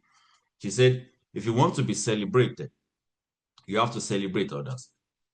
I think for anybody who wants to be successful as well too, and I think most experts we have spoken to also believe this, you need to celebrate other people. You need to You need to appreciate other people that have been on this level that you want to be, you know? And even if it is on a business level, for example, you need to appreciate your customers. You need to celebrate them. You need to give them a positive attention that they will know, oh, this is somebody I want to talk to. In Yoruba, you have to allow me, I'm a Yoruba boy. If you appreciate somebody, if you celebrate somebody, even if you have a business you want to discuss with that person, the person is going to give you his or her attention. So it is important we also put that into our financial strategy, that people that are on top or the level or that we are looking up to, we have to celebrate them. And then on this slide, the final thing that I'm going to say is you have to watch the kind of people you also roll with. Either you're a student, you're a business owner, or whatever it is you're doing in Austria, or whatever it is you're planning to do to support your financial status. It is important that you have the kind of people who has the same kind of mindset with you. Yes, we are all friends, we all do social things, we all come together sometimes, but you are the one that knows where you actually want to go to. You are the one that you know what level it is you want to go to. Either you have some education or you don't. It is important that you check your inner circle, the kind of friends you have. My PRO2 actually posted this picture on this slide about a week ago, which is actually very inspiring to me. It says the people inspire you or they drain you. The people around you, it's either they inspire you, they come with a lot of information, they come with a lot of ideas that actually matches with your dream, or they drain you, they take away from you, and you'll never be able to achieve your dream. So anybody who is actually looking forward and trying to work towards a financial stability should consider the kind of people they are rolling with. Pick them wisely. Ibukun, next slide, please. Yes, cost of living. I would like to talk about that also very shortly. We all know what it is. We are in Austria now. Maybe there are one or two people also who are not in Austria with us, but they can hear us. Generally, I don't think there's any rent. There is any place you can rent at the moment that is less than between 300 to 500 euro. You do your groceries. It's also between 200 and 300 euro, depending on how big your family is and so on. But I've highlighted what I call other costs, because as Africans, as Nigerians, especially, we like to live large, which is good. It's fine. God has given us the capability as well too. But we need to also understand that what we call this other cost, they take a lot away from us. You want to go on holiday, your friend is wearing Gucci, you want to wear Gucci as well too. Your friend is wearing Rolex, you want to wear Rolex. You don't know what your friend has been to. You don't know what he is into. You don't know what is it that he is capable of doing, So it is important that we should actually place our focus on what we call other costs. We have all these fixed costs like your rent and food and so on, but this other cost, if everybody is going to put their attention into it, what are the things that I need and what are the things that I want? You'll be able to identify between these two. And when you're able to do that, you'll be able to save yourself certain amount of money, because you will not spend your money just as it comes, it goes out again. In other words, to keep it short, cut your coat according to your size. It is important. I have also added this slide because talking about cutting your coat according to your size, many people say, I'm not earning very much, my salary is very little. Yes, it could be, but actually in most cases, it might not be as well too. It might not be that you're doing too bad. It might be that maybe your cost is something you have to look into. Because I have taken these statistics also, all credit to Statistics Austria anyway. And for students who don't know, Statistics Austria is a platform where there are a lot of data compiled together for different statistics. So, here on this slide, we can see that the average netto income of people in Austria is about 30,000, for people who are Austrian. But interestingly is people from other countries is also about 21,000. And when I divide 21,000, let's call it 22,000. 22,000 divided by 14, because we get the salary about 14 times, it's about 1,000, let's say 1,600. This is not much. This is not really very much. So I believe many of us are earning up to this.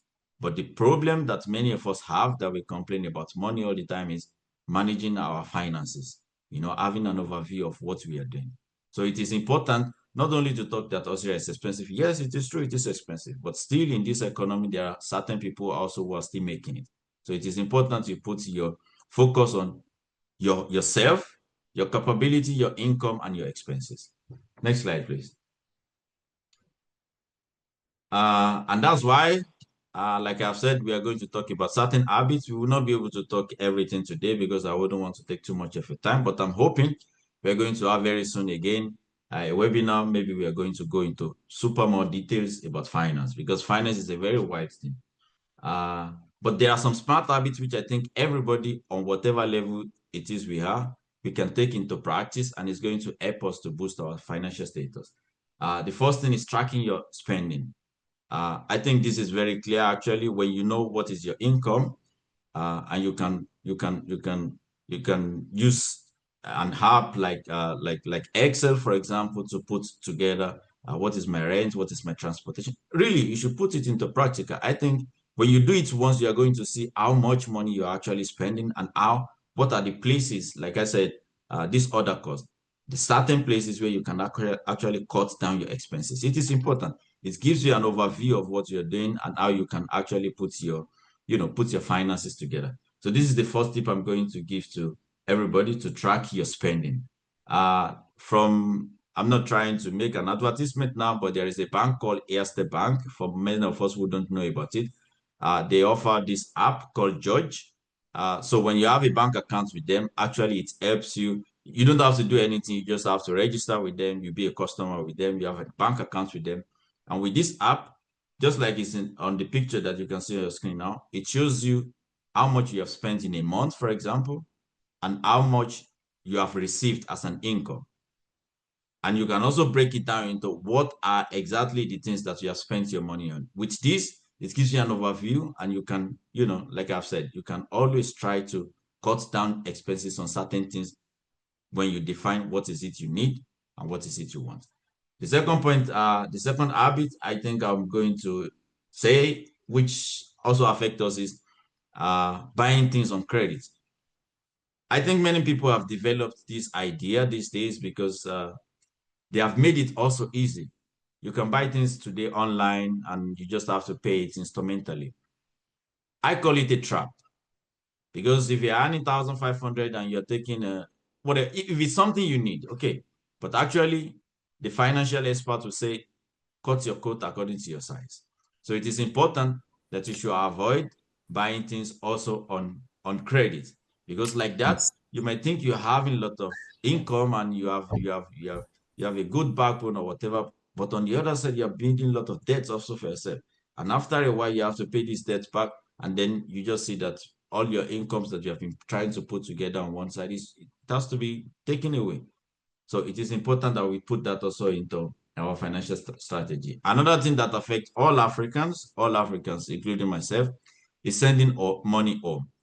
We all love our families. We all love our friends. They always write us. They want to hear from us. They want us to send them money. My uncle will always say, these days, especially in Nigeria, it's almost a crime to ask anybody, how are you? Because after that, how are you? Now, boss, I beg, send me small money or send me small change. Yes, it is good to support our family and friends, but please, it is very important that you take care of yourself first. Money, like we say in Yoruba, it is when you are doing well that you can actually stretch a hand also to somebody else. Because if anything happens to you in terms of finance, or you need help or anything, nobody is going to help you really from Nigeria. So it is important to take care of yourself first here before you actually think of going to help people in Nigeria. I would like to talk about this next slide really very as fast as possible. It compiles together what many of the speakers have been saying today, and it has a direct influence on your finance. The first picture on the left, it says Ausbildung. It's not Ausbildung does not directly mean Schule. If you're a barber, for example, if you're a hairdresser or whatever skill you have, if you come here in Austria, you can go to different institutions within 3 to 6 months, depending on whatever kind of house building you. I don't know the proper word in English now, but I'm sure many of us are familiar with this word house building. You can brush up whatever skills you have, you know, and that's why I said in the beginning, it has to do with you. You have to define who you are, what are the kind of potentials you are. And if you're a student as well, so if you have studied, maybe you've studied tourism or whatever it is, you have to define for yourself, what are the things I need to do to actually get also on the mainstream. If you're speaking only English, for example, and you have studied tourism, it might be interesting, it might be important for you to actually learn a new language, learn Spanish, learn whatever new language, and like that, you make yourself more marketable. So in other words, what I'm trying to say with that picture is try to brush up whatever potentials you have. Either you have a certificate or you have any skill or whatever business it is, try to put it on a standard level. And the other picture on the right side, it's about shared apartment. Magister, one of our speakers have spoken also about it. You know, 2/3 of our income these days actually goes to rent, depending on the size of a family. And most financial experts always say this is one of the big chunk where you can actually save yourself also a lot of money. If you're a single person, for example, why not consider the shared apartment? With that, you can save yourself a lot of money. If you compile that together for a whole year, you'll be surprised how much money you're going to save for yourself. And then on the left side, in Vienna, for example, they have these tickets. It's called Jahreskarte. It's for transportation because it's also one of the key points. We call it fixed cost that takes a lot of money away from us. And many of us, we don't actually know about this Jahreskarte. So instead of you going on the train or using the bus and without having a ticket, or you have to buy almost every time, you can get yourself a Jahreskarte, which costs about 365 euro. Yes, that sounds almost like, oh, that's a lot of money. But believe me, that's just about €1 per day. Compared to, you can use that almost on any train, on any bus, at any time. This is very important that many of us who are in Vienna, instead of going, risking the harassment when they come to control you without ticket and things like that, you have to pay traffic on top of it, you can actually consider to get this ticket. And another advantage, what many people don't know about this particular ticket is you can pay also instrumentally. They don't expect you to pay this 365 euro at once. So rounding up that slide, I'm going to say, YYA, we actually stand for helping people. We reach out to people. We shared knowledge. We shared a lot of potentials within ourselves. If there is any of the things, any of the information we've shared today about your finance, about your being, brushing up whatever skills you have, and you don't know how to go about it, that's why there are groups like us, like Engineer Ogundele as well as said as well too. It's part of integration. You should talk to us. Talk to us at YYA.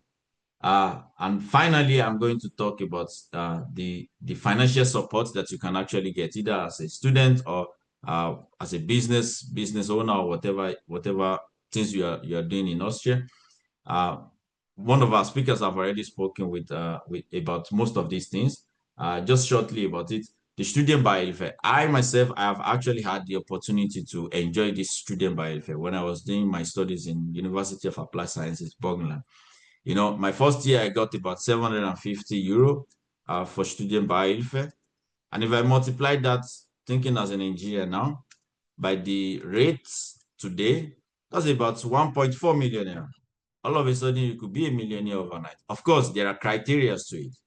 But the idea is there are a lot of apps that you can actually get to support yourself as a student. You just need to go there, apply. I know many of us will say language barrier and things, but this should not be the things that should hold you back. You should try actually to talk to people. They can help you to fill the form. Just go to the place. Like our main speaker already said today, I like the way she said, beat your chest and just go to the place. Try to fill this form, try to seek for the help, talk to people, ask about questions, what you do. All this help, they are actually real. So don't think you are not eligible for it. You just need to open your mouth, ask, go there and just apply. What can they tell you? The worst they can tell you is no. They cannot say more than that.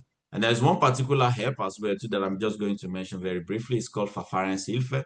It's a legal aid. I know somebody just of recent who got this because of the low income she was having. She was supposed to pay about 4,000 euro for a particular issue she had in the court. And because she applied for this, actually the state took over the whole bill. Imagine if the state is going to take about 4,000 euro of your debt away. That's quite a chunk. So, but many people, they don't know this and they don't get themselves informed. I refer again to what I have said in one of my slides. Info, you have info. Please talk to us all the time. Next slide, please. I think, yeah, there are many useful places that you can get information about where to apply. Some of them is the stipendium.at. This particular website, help.gv.at. There are a lot of different kind of apps you can actually get from there. Either you're a single person, you're a family person, or whatever it is you're actually trying to put together in Austria. I would recommend that everybody should actually have a look at that website. And like our main speaker have already said today as well, at the AMS office, you can get a lot of support from the Students' Union. And she also mentioned the Caritas. I don't think I need to go into that anymore. Yeah, next slide, please. Final advice. There are do's and don'ts. If you want to have a financial freedom, using that term, there are certain things you have to keep to and there are certain things you have to consider not to do. Like I have been saying, and many of our speakers have been saying today as well, too, is you need to actually get information.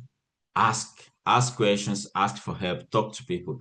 Don't let anything be the barrier that you just keep things to yourself. Talk to people, associate yourself. YYA is there. We are ready to always give you support. Talk to us, talk to the executives. That's why we have introduced ourselves. And maybe at the end of this section, we are going to introduce ourselves again. Please talk to us. Apply for any support that you think it might be applicable to you. Like I said, the worst they can say is no. Don't think you are not eligible. You might actually be surprised that you might be able to get certain help. So please apply. And very, very important, like I've said also, is track every euro. What you earn, what you get as gift, and how much you're spending. It is important to keep a track of everything that you do. And don't lie to the system. I know many of us will say, I dey cheat them. I go on the bus, they no fit catch me. My brother, my sisters, if they catch you once, all those things that you're thinking you have been cheating them all these days, you're going to spit it out. So please don't lie to the system. Our main speaker have already spoken about that as well too. If you think you are cheating the system, they are not ready. When they are ready to grab you, people who had experience, they will tell you what it means. One other habit that I think many of us, especially as Africans, when we just arrive, we always do is we ignore letters. Also, in terms of language, we believe that language is a barrier, so I cannot read the letter. Sometimes you just need certain little simple information from us, but if you don't open the letter and you don't know what is inside of it, it might actually turn to a big deal. So it is important, please, if you get any letter, if you cannot read it, talk to people, give it to people. We have a lot of AI support also these days, which can also help to translate letters into English or whatever language is it you understand. Please take use of this and don't ignore any letter. I think from my side, actually, this is all I got for you today. So I will say thank you very much for listening. I will give it back to Mr. President now at this point. Thank you very much. Mr. President.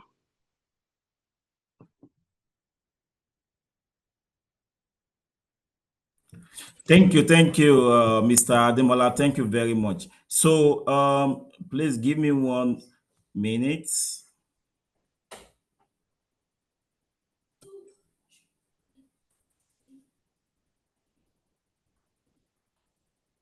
So our next speaker is Engineer Kayode Adewumi.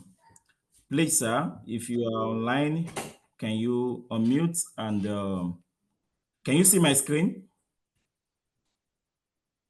Can you hear me? Yes, we can hear you, sir. Okay, good.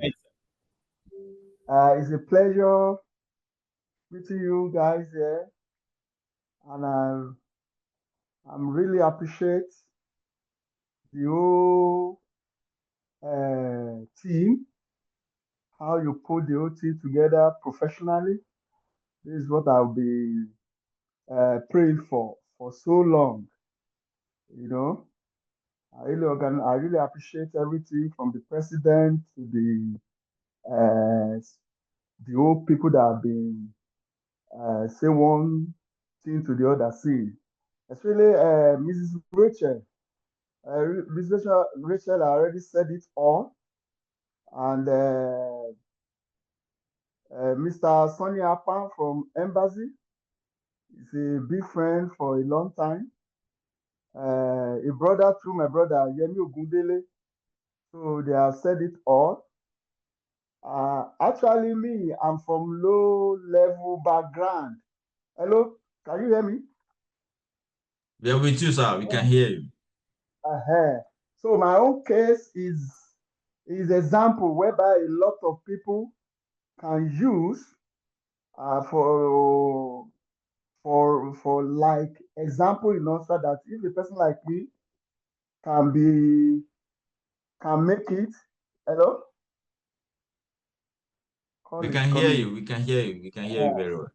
So at least if a person like me too can be able to even be in the level where I carry all my load reach, I think now everybody that newcomer can really make it. I came here when I was 20 years old without any form of knowing anybody, no paper, nothing, pass through Aduro, pass through everything. All what I'm achieved here is self-made. Driving, nobody. When we came that time, late 90, no, we can't see any even black on the road. Very, very difficult. Nobody harbor, nothing, to talk to us is very difficult. They deport. We're about 30 people in number, more than 30 in number, living together in Olabru because there's no accommodation in Vienna. They deport all of them, remain me alone. So from there, I started enter bush. Try the car business alone. Car. When I come to Vienna, people are working. Including Sonny. Sonny buy a lot of car from me. Keep it. I go back to the bush. I stay in Furabeck. To cut this long story short, I did all this for 5 years. Before Austrian woman fall in love with me, I said, look, see, there's no paper in your system, I'm going back home. He said, no, you are a wonderful man, you are intelligent, you are this, you are that. Because without paper, there's nothing you can do. That's how I went back to Nigeria, start up my own business, not knowing that the nature just want me to see both sides, So stay in that place, have all my children in Nigeria. My 4 5 children were born in Nigeria, went to school before they come. We came back 2005.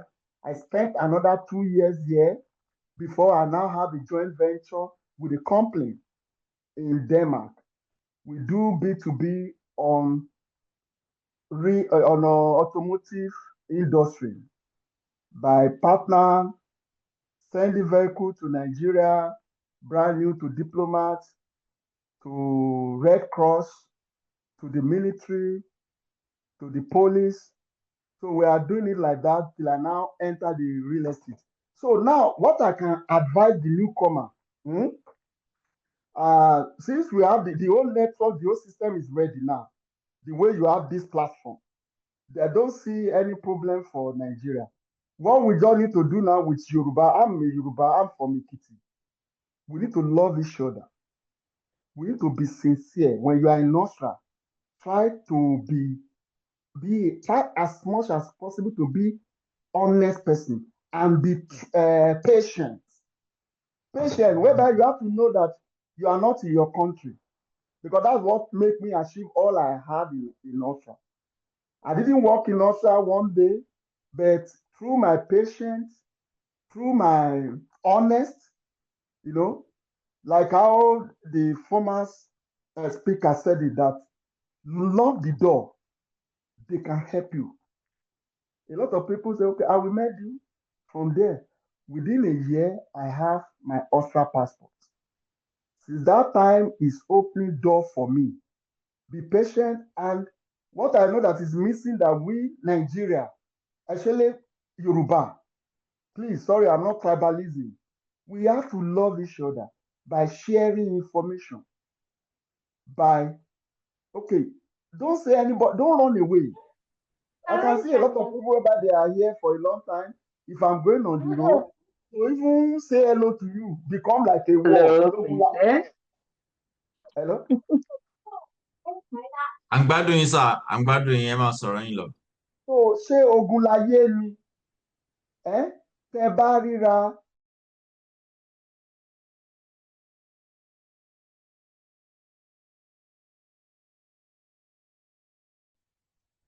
Hello? Yes, sir. Yes, sir. We can hear you. The depression people are facing is even when you have money in Austria, you might not even love it. Because I see people complain how lonely they are. So thank God you put this kind of a platform, you know, whereby everybody can see come like a family. Like the way Turkish, when you see Turkish people, they are here, they share information when they are going home. Some of those Turkish, because I went to Arab country a lot, Indian, when you see all those Indians, they're always together with love, with their culture branded. So, but I don't know how we can, that's one of the key, whereby we really have to really still work on. We should be more loving each other. We should not, the whole thing about life is a risk. I'm afraid though, maybe it's this, I don't want this one to come. Let him do whoever. That's why we have name. Everybody have name. Whereby, this is what this Lagbaja did for me. You can report him on platform. You can report him. So with this, we can share information. Because it's good to speak a lot of grammar. You have to go to this organization. Where somebody that just come 3 years, when I'm in Austria, 3 years, I don't even know anything. It's like, I don't know even how I did it for 10 years. 5 years when I'm here, I don't know. The only way you can see information, if you look at all those, the Igbos, I need to go to their restaurant, they speak their language. They have restaurants all over the place. They share information. They move on. Yoruba man, when they come to Austria, when you don't know how to do it, they will just find way to get out. We have to know that. Then we want to go home. There's still a lot of things we still need to know when we are successful. Try to talk to people who have been on that route before. Don't say because at least Nigeria now I have money now. No. It's beyond that. You are different. By the time you are going back to Nigeria, you that they know that you are nobody before, you are coming back as somebody. Your body profile, everything is different. So what you have now is enemies. We already use I already use my own body as a sacrifice, as a not so I can bet it to anybody. So and that Nigeria is still a bonus for us. Ben. When you achieve Austria, after you get your language, you get your profession, because here you need to have a profession. You need to have something that you are professional. Whether you are going to be a laundryman, you need to be trained from somewhere here. Even though already good, cleaning, you have to learn something. There's no way. Or you come from Nigeria, maybe you are a professional from Nigeria. Out of say, when I get to abroad, I will be a billionaire. Now you are here now in abroad. It doesn't work in that way. You have to be patient. You are still going to be a billionaire. But if you are from Nigeria, you are a panel beater. Come to this platform. Let us know you. We will fix you up. If you are a driver, let us know you. We will fix you up. Then we can guide you what you can do. How are you going to do whereby your journey, instead of you spending 10 years alone, it will be more than 2 years. You will get there. Yes, sir. Thank you so much, sir. This platform can be, in fact, what I'm saying about this platform, the way you are doing it, I'm just every day I'm praying for you, Omoba Ademola, and the president and all of you. I don't know which kind of a wisdom that come upon you that can able to establish this. And I pray it will not fall in the mighty name of Jesus. Thank you so much, sir. That is there is that we should keep loving ourselves. Yes, sir. We should not be only thinking Nigerian people. Let me tell you something, especially Yoruba. Our way is not that we have elite, we have different, we are like a spirit. Some people want to express, whereby they might not come in form of, but give a room for everybody, promote everybody, let everybody to deliver what is in Inside their them. inner mind. Yes, sir. Yes, sir. Thank So you that very much, sir. they can deliver it, be branding it to your own way that will suit everybody to be benefit. Thank I you really so much. appreciate the opportunity, and I pray we are going to be doing more and more in the mighty name of Jesus. Thank you so much, sir. Thank you so much. Thank you for your time. Thank you for You're sharing welcome. your personal experiences with us. Thank you so much. Thank Now we go to questions and answers. Okay. Yeah. All right.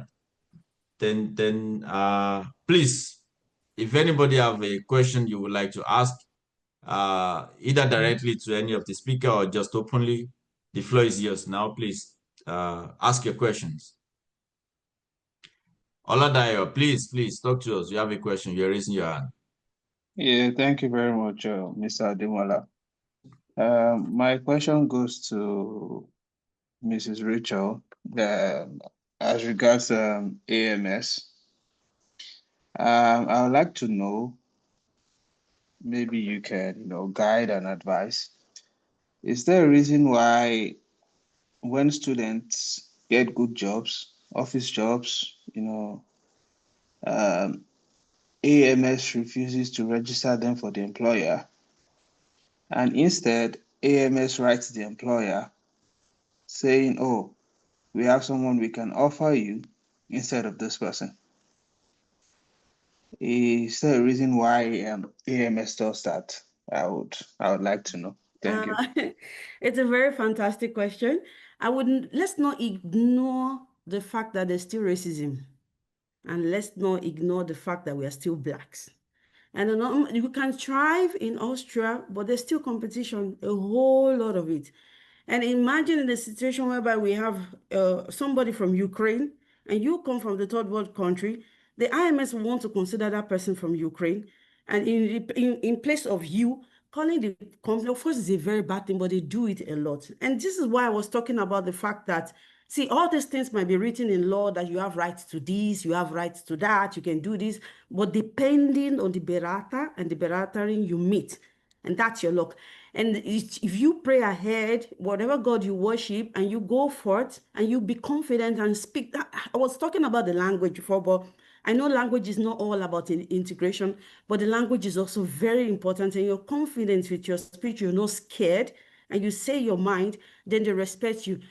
When companies write AMS and say, oh, we would like to employ this person because of so, AMS always refer another person because they feel, well, the third world country might not be so relevant that much, because many people, when they have achieved whatever they need to achieve, they return to their countries or they return to another country, which is mostly England.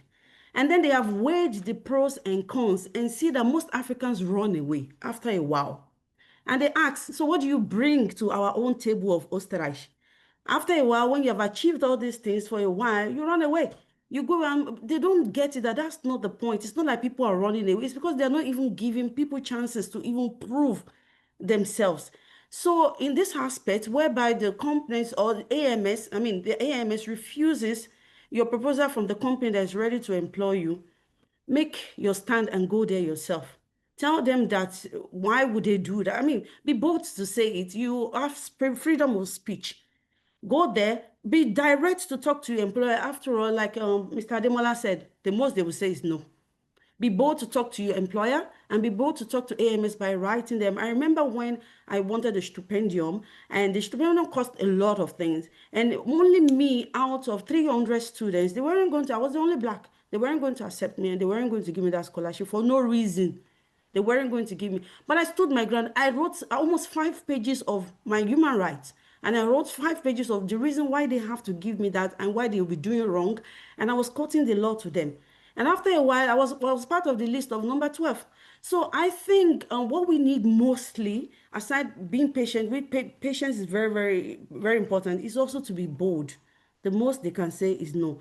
When this aspect happens, you need to consider racism, number one. I didn't say it's all over, but the fact and the truth is that it's still there. And number two, be bold enough to take your stand. Write the AMS and then write to your company. Yeah, it's so sad this happens, but unfortunately it happens, and I cannot guarantee it will not happen in the future. Fantastic. Thank you so much. Thank you for that very enriching answer. Thank you very much. Also in the chat, we have a question that says, does going on vacation for a few days as a student affect the time spent in Austria? Because in one of your talk, you were saying they look into the time you spend outside of Austria as well. So will you please be so kind to attend to this question as well? Many people have talked about being a student here on this platform, but what I would like to add concerning the personal experience and also where I've worked for a long time is that if you are a student, you're not really so relevant in Austria, sorry to say, unless you want to make a stand and be like, well, like Mr. Ademola said, who are you? What are you? How long are you even going to spend in Austria? When you have all those questions to yourself and you know that you're going to spend longer than 5 years and you might be pursuing the citizenship later in the years to come, when you are leaving Austria, stay registered. Your medicine is number one. Stay registered. Just make sure that you're not, if you're with the IMS or maybe IMS registered, you make sure you inform the IMS that you're going out. If you're with the MA40 and you're getting money one way or the other, make sure you register by the MA40, you're leaving the country for a while. If not, don't med yourself out. Stay medded. If you're going out of the country, they know you're going and they know you're coming out. So in the future, when you're about to collect your passport, they will refer you to that time at so time at so date. Where did you go to? So what I would talk about is mostly med-settled. Stay medded. If somebody forced to register you out of an apartment, please, as fast as possible, go and look for somewhere else to med yourself. It's very important. So you can travel as much as you want to. It's just your med-settled that really counts a lot. Fantastic. Thank you. Thank you so much. Also, there is somebody who is a student, who has a child. And Ademola, before yes, you read, somebody said I have a question. Toyin Adeniyi, maybe you should call them. All right, please Okay. ask your questions. Good evening, everyone. My name is Toyin from Linz. So I want to ask a couple of questions from Mrs. Rachel. So my first question is, are there restrictions to student dependents, like my spouse? Are there restrictions in terms of work? Can IMS get him job? Can he register with IMS? That's the first question. The second one, Foodora seemed not to take students because I applied when I came here at first, and a couple of students I knew applied for it were rejected, maybe due to their visa status or resident permits. I don't know. So I want to clarify that. Is it that Foodora does not take students? That's two. So those are the two questions I have, please. Yeah, I'll start from the aspect of Foodora. The thing about Engineer Ogulele was talking about networking. When you know people, then you call people and all that, which Black community doesn't have that much. But what I have seen students, in fact, African students work with Foodora. Number one is the language. It's the language. Funny enough, it has even nothing to do with your status, because under the law of Austria, students are allowed to work. It just has something to do with who you are meeting at that particular time. The moment they know you're an African, automatically they have this thing in their head. He or she cannot speak German. Until even before, they stereotype you, they profile you even before they even know who you are. So it's always very, very important when you're writing your, when you have your Bewerbungsunterlage, the application paper, your CV, and your make sure you really identify that you speak German, you communicate with German, you are good at communicating with customers in German, because they are very typical in already judging Black people like they cannot, all of them cannot speak German. They immediately, one person sees you, they start speaking English automatically, and this happens to when they see your CV. Once they see your country and they look at your CV, they're like, Afrikaner na geht nicht. They will prefer to take the Arab that even Africans speak better than them. I'm not a racist, But I'm just saying, so many Arab people work with Fudora because there's a lot of connection, there's a lot of brotherhood, sisterhood. I think Brakade has already mentioned it before about this love and binding ourselves together. It must start from somewhere. It's because in that area, there's not so much connection. But please don't have it in mind that they don't want to employ you because of something, but they don't want to employ you mainly because they have already profiled the kind of person you are and where you come from. That's just it. But if we have people, if you have an insider inside that place somebody that can call, someone that speaks German, that can easily call directly to the manager, to somebody and be like, I have 2 people, I have 3 people that can work with you, it will be easier. But if you go directly, I'm not very sure that they will take you. But Fudora is a very fantastic place for every student. You will make a lot of money. And your question, second question, I didn't get it. I was like, for a student who has a dependent, maybe a spouse. Yeah. But is there a restriction in terms of job? How many hours is a spouse who is a dependent permitted to work? Can the person register with IMS? Something. Okay, so this question would have been for Brother Taiwo, but I will answer on one thing. If you, like I was mentioning, putting inside the port, that is, if you have not worked in Austria 6 to 12 months in Austria, IMS will not even attend to you. They are very mean in IMS. I'm always saying that IMS is one place that they don't really have souls. Really, they would not even attend to you, neither even blink at you, unless you really meet a nice person. But if you have worked 6 to 12 months, you have added to what is down, then they will at least allow you. Then being a dependent of somebody that has a student visa, depending on the kind of status you have. If you also have a status as a student, of course, you can work 20 hours. And believe me, you can work anywhere. Nobody is going to limit you to anything. It depends on your confidence. Really. And yeah, I don't think you're limited. It's just depending on your status, as long as you're not an asylum seeker. Everybody can work anywhere they want as long as they are confident enough with their language and they are confident enough in their presence. You can walk into anywhere and you can work anywhere. Okay, thank you. You're welcome. Thank you so much. Demola. Yes, sir. I know. Can you ask if Taiwo is still there, if you want to add more things to that question?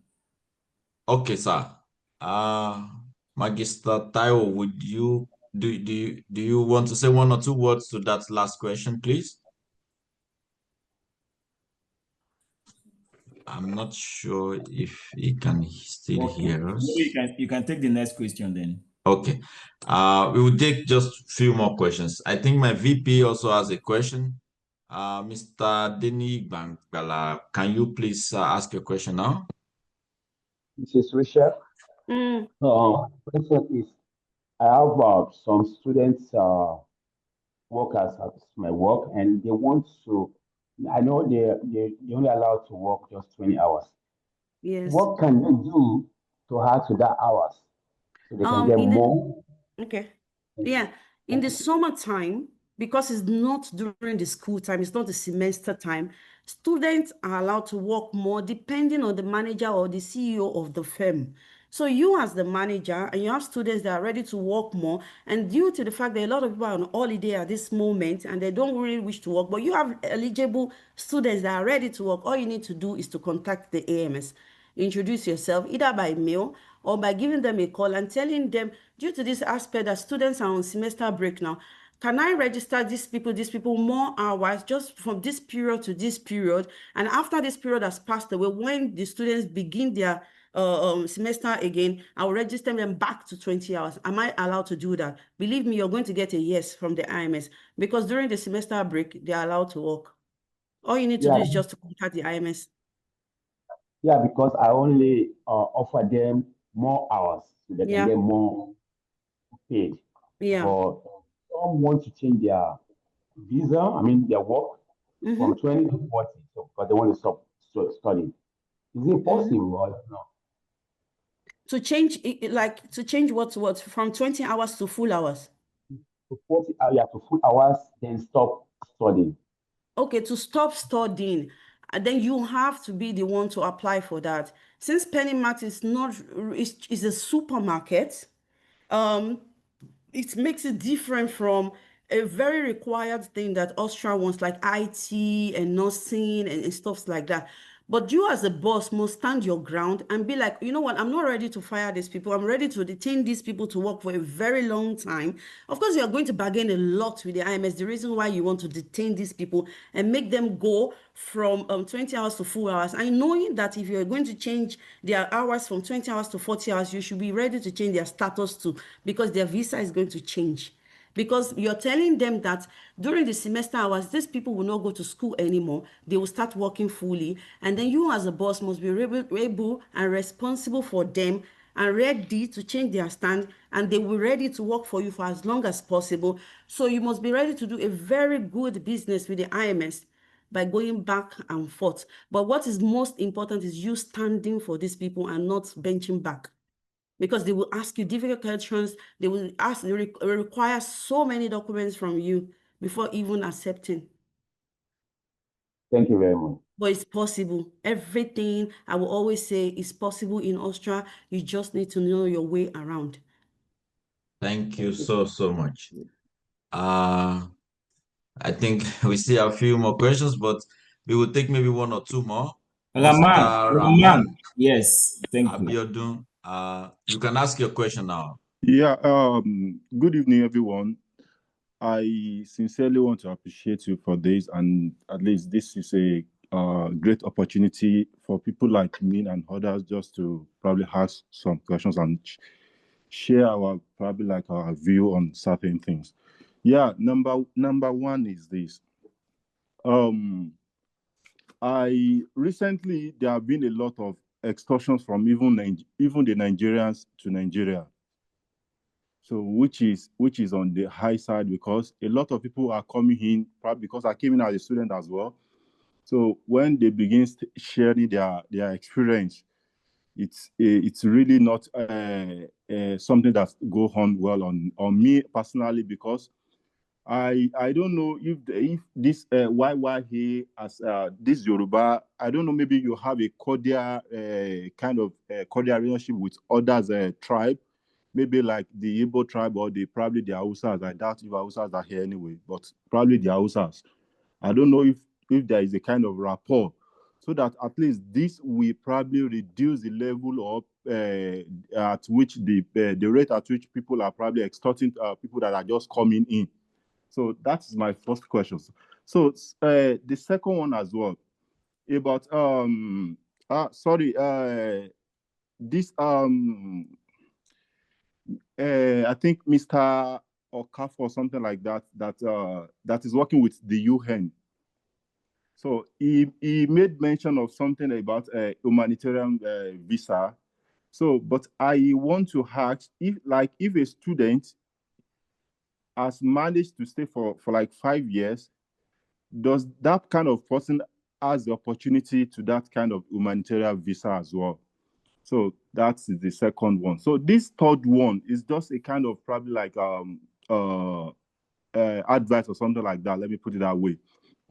Because I have a family friend here. They have been here since last year. So, and when they came in, the husband is a dependent. So, and up to now, when the husband applied to AMS for job offer, so they reject him a lot. So times that number, even when the employer had to write the IMS, and notwithstanding, they will still have to reject this person. So I'm wondering why. Is there probably Mrs. Rachel working with the IMS or something like that? So I don't know if they can.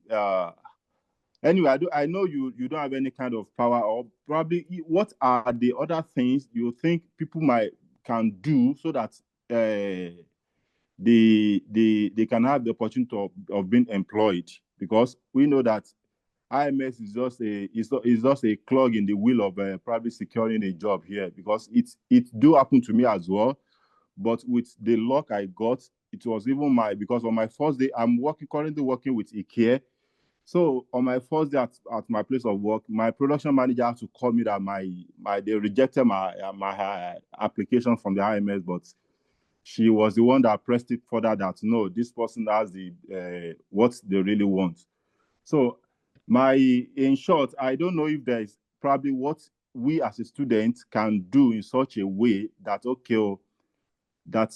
we'll be able to, because dependents now are generally facing that problems. Dependents are generally facing that problems in Vienna, say as a city on its own. So I don't know what if there's any kind of advice you can give on that. So thank you. Should I go first? Okay, good. When it comes to rejection, racism, taking forms back, not answering Black people, telling you to come back, it's not a cause to just give up. It has been, believe me, it has been even like when Mr. Akpan was talking and when Brother Tai was talking, when Brother Kade was talking, rejection has always been there, but they never gave up. So that aspect of a company sending a letter to the IMS and the IMS rejecting it immediately, it's a normal thing. Very, very normal. That was what I was saying just some minutes ago. It depends on the firm. It depends on the company. IMS like people cleaning the floor. They like people selling burgers. But when they see that it's a very important company and stuff like that, they disagree. They don't want because they feel they have somebody better. Now it's now depending on the firm. It depends on depending on the rapport you have with the boss of the firm. It depending on the mutual agreement. Depending on how confident you are that you'll be able to talk to the boss of the firm and prove yourself to be eligible for this job and nobody else. And then when it comes, because Austrians easily give up, things easily make them upset. It's not like us that are very resilient and we keep pushing on it to go better. But they easily like give up. Once they receive the rejection, they go to you and be like, oh, I'm sorry, IMS said no. But it's not depending on what you put forward to them and be like, yes, I know IMS will say no due to so, but please, for this reason, can you keep on applying because I know I can do this. Because when the company gives up, IMS to help them to give up. But when the company keeps insisting, writing 2 or more letters to them and telling them, no, I don't want somebody else. This is the person I want and I'm not going back. Then IMS give up. They know that a lot of companies, when they put forward a lot of Africans to work, IMS is actually, they know that they are going to say no because they have a better person. But when they keep persisting on that person because of this reason, because of that reason, they accept them. I've seen so many Nigerian students work in very nice companies, and it's just mainly because they have very good relationship with the boss of the company and they've been able to prove yourself. I've been mentioning this for a while now. Confidence brings you a lot. It brings you a lot in Vienna. I will not talk about generally Austria, but in Vienna, confidence, you just need to be confident. You just need not to fear nothing. Don't let language be the barrier, which actually language is very important because when you speak the language, you can enter places. Like Engineer Ogunele already talked about being part of the Grune or political party. You can really, really, to be sincere, enter places where you can communicate in German language. Aside that, if you can't speak the German language you're still learning, don't let it be a barrier. Keep applying, keep writing the IMS, keep quoting the law, telling them that you know something. You're not just some dumb African from the bush, which they think you are. No, you're more than that. You're very educated. And I was looking into the statistics Mr. Ademola was talking about, which is a very, very fantastic one, the Bildungsstand. And when I'm talking to a lot of people, I realize that they are not as educated as the Africans. We Africans study. We put our heart in study and we know what we are doing. And then this is the reason why we know we are actually on the higher level, but we are not given the chances because many give up. And before you know, many run to England, America, and be like, you know what, I'm not too patient for all this. I can't do this anymore. But if you're patient, if you know you still want to stay longer in Austria and you're interested, don't ever give up. Be confident in anything you're doing. So, brother, I think the company keep applying is just the key. Even just ordinary McDonald's there, they reject it. But then they never give up. If you know somebody that can speak German, I can call the IMS directly, it's also a point. So never give up on that aspect. Thank you so much. Thank you. Mr. Oluwasegun also wrote a question, which I think maybe his question must have been answered now. He said, aside schooling and asylum, is there any way one can get working visa directly in Austria? Maybe just one or two sentences to that, please, ma'am. Sorry, please, sorry for cutting, please. My second question was directed to Mr. Akpan, sir, which is if a student has spent probably 5 years, does that kind of person have the opportunity to apply for the DONDE or kind of a humanitarian visa that you made mention?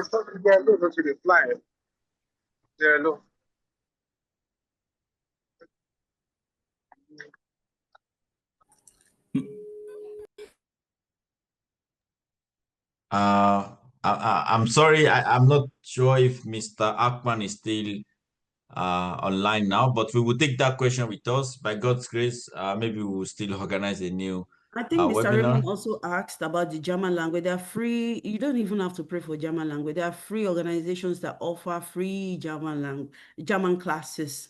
You can take a lot of free German classes. In fact, they even do German class in the garden. There are groups and NGOs that organize people and they learn in the garden. They learn in free places, a lot of places actually. And if I get the list put up together, I will send it to Brother Ade. Thank you so much. Thank you very much, ma'am. So we share with our members. Yeah. Mr. Sonny Akpan, are you still there? There are questions for you, sir. Mr. Taiwo, are you also there? There are questions for you as well. If you are there, please let us know.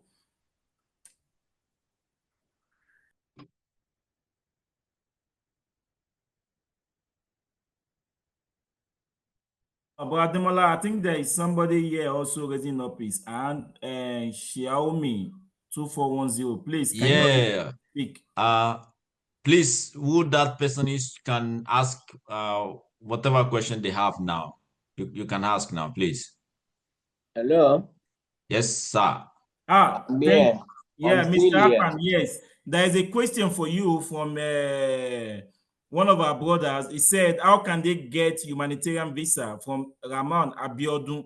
Mr. Raman, Mr. Akpan, did you hear his question or you want him to? Yes, I did. I heard him clearly. Oh, very good. Asking if he can transit from a student visa to humanitarian visa. Yes, thank you. Yes, this would have been possible before 2010. But since 2010, Austria had a new law saying that you cannot change your status within the country. Is anybody hearing me? We can hear you very clearly. We can hear you clearly, yes. Sir. So in this case, you have been in the country for 5 years as a student. The option open for you is to seek what they call a forfeit track from a prospective job giver, Arbeitgeber. If you seek this forfeit track, then you get one, you'll be eligible for the red card, which is for a worker. This you can do because humanitarian visa per se is for those asylum seekers that have resided in the country for at least 10 years. Before it used to be 5 to 8 years, but it has increased to 10 years. So in this case, it's for them and it's not for students. Students have this specific and special option of applying for a job after their studentship or after their studies, after graduation. They can get a job or a forfeit track from a company that needs their services. So in this case, you cannot transit from a student visa to humanitarian visa within 5 years. Fantastic. Thank you very, very much, sir. You're welcome. Thank you. Welcome. Mr. Ramon, I hope your question is answered. You asked also one more thing, which maybe we can use that as a roundup question about the connection between YYA and other tribes in Austria. I will kindly ask our president to say one or two words about that. Yeah, Mr. Ramon, yes, there is a connection actually. In Austria, there is an association called NANCA, National Association of Nigerians in Austria. So that is like the apex body. That is like the apex body of Nigerians living in Austria. And we also have Nigeria Embassy, where Mr. Sonny Akpan works. So they are also doing a lot to make sure that all the tribes, all Nigerians are together. Of recent, there have been a lot of meetings at the embassy where the Charge has been inviting Nigerians to come together. We've been meeting several people there in Nigerians from other tribes where we have a lot of discussions. So if there is anything in particular, I know that you raise an issue, really. So we are going to look at that later on. I sent you a message in the group chat that you should reach out to us. So if there is somebody in the community doing what is wrong, so there is a way we can actually take care of that. So, and if there is something you think that we should look into, then just let us know, then we know how to address it. Mr. Akpan works for the embassy.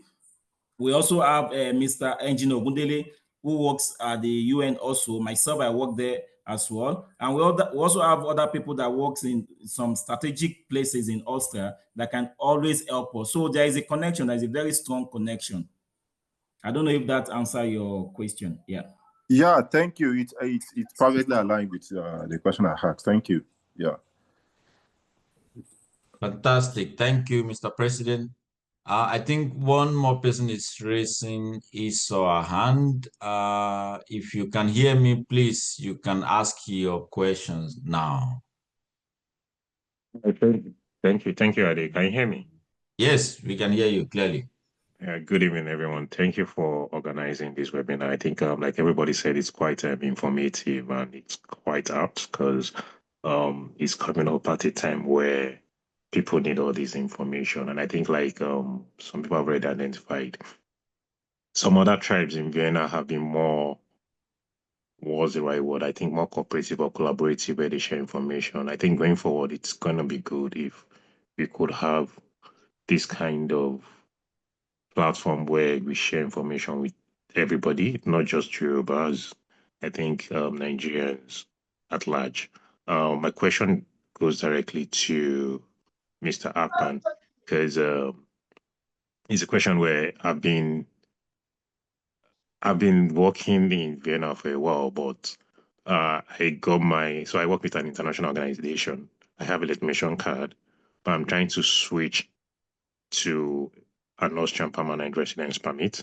I know there's a requirement that says you must have a continuous stay for 5 years without a break. Should in case there's a break, is there any clause that is applicable to that, or what kind of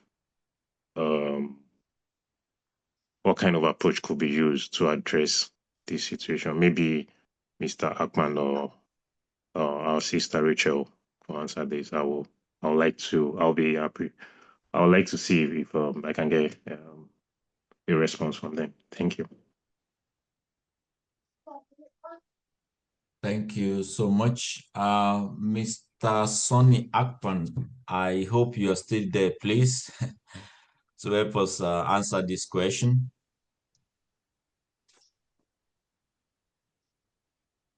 Okay, I think I can answer that question as well. So, please. The thing is, you can change your visa to resident permit, and there is a procedure, because I know somebody who has done that, practically somebody very, very close to me. Okay, somebody very close to me. So the rule, the procedure is that if you have lived here for 5 years, sir, can you confirm that you have lived in Austria for 5 years, 5 good years, and made the magistrate Adegoke, Rachel said that you must make sure that you always have a medicete here in Austria. So have you lived in Austria for 5 years? Yes, I've lived in Austria for more than 5 years, more than 10 years. So excellent. So do you have behinds? Yeah, I do. Excellent. So you can change your visa to resident permit. So all you have to do is you can go to a lawyer. I know somebody very close to me. She went to a lawyer. So the lawyer said, "Oh, since you have lived there for 5 years and you have this particular visa that from the Minister of Foreign Affairs, right?" So from Foreign Affairs. Exactly. So the major, what's it called again? the legitimation. Yes. Yes. So if you So have the lived major there for 5 years, then you can get 5 years red, white, red. So just So but you have to go to a lawyer. So if you need a lawyer, I will ask this person. So you can send me a message. Are you in the group, the Yoruba YYA? Yeah, I'm in the group. So I think I will maybe You have my chat. number, right? So you can send me a message. I will send you the lawyer contact. You go to that lawyer. The lawyer will file this for you, and you will change your visa 100%. Because the initial challenge was actually went to MA35. What he told me was there was a break. In all honesty, yeah, I didn't. So there was a break of about 3 days before I renewed my legitimation card, and they didn't want to collect my application. And I think, like Rachel said, it was by the third time, because I went in like 2-3 times. They didn't collect the application from me until the third time. They told me I'm going to get a rejection, and I told them I don't mind that. I would like to still submit. The person I'm talking about said the same thing happened to her also. The same thing, the same story you have. So no worries. The lawyers know the exemption they can put in your documents, and they will submit on your behalf, and everything will be fine. I've submitted already, but I think it's fine. We can take this conversation off. I'll message you. I have your number already. Excellent. Thank you very much. Excellent. So, Sister Buki, Mr. Akpan, if you have something to add, you can. No, I'll just add to the aspect of the lawyer. I think I even forgot totally about lawyer. Foreigners need to have lawyers. It doesn't matter how whatsoever what. There's always something coming up. I think as Nigerians, have a particular lawyer. Might not be so expensive, but do have a lawyer. Have a lawyer because there's some things that you can't even do on your own, only by God. Really, just the fact that they're just looking at you might make a barata make some stupid decisions. But if you have a lawyer and you don't actually want to go through, okay, many might say it's so expensive to go through lawyer, but it's going to save you a whole lot of insult and stress.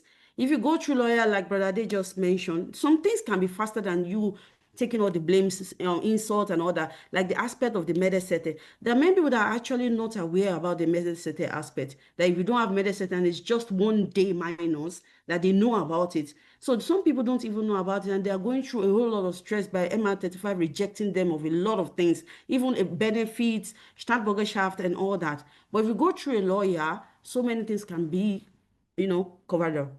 That's what I want to say. Thank you so much.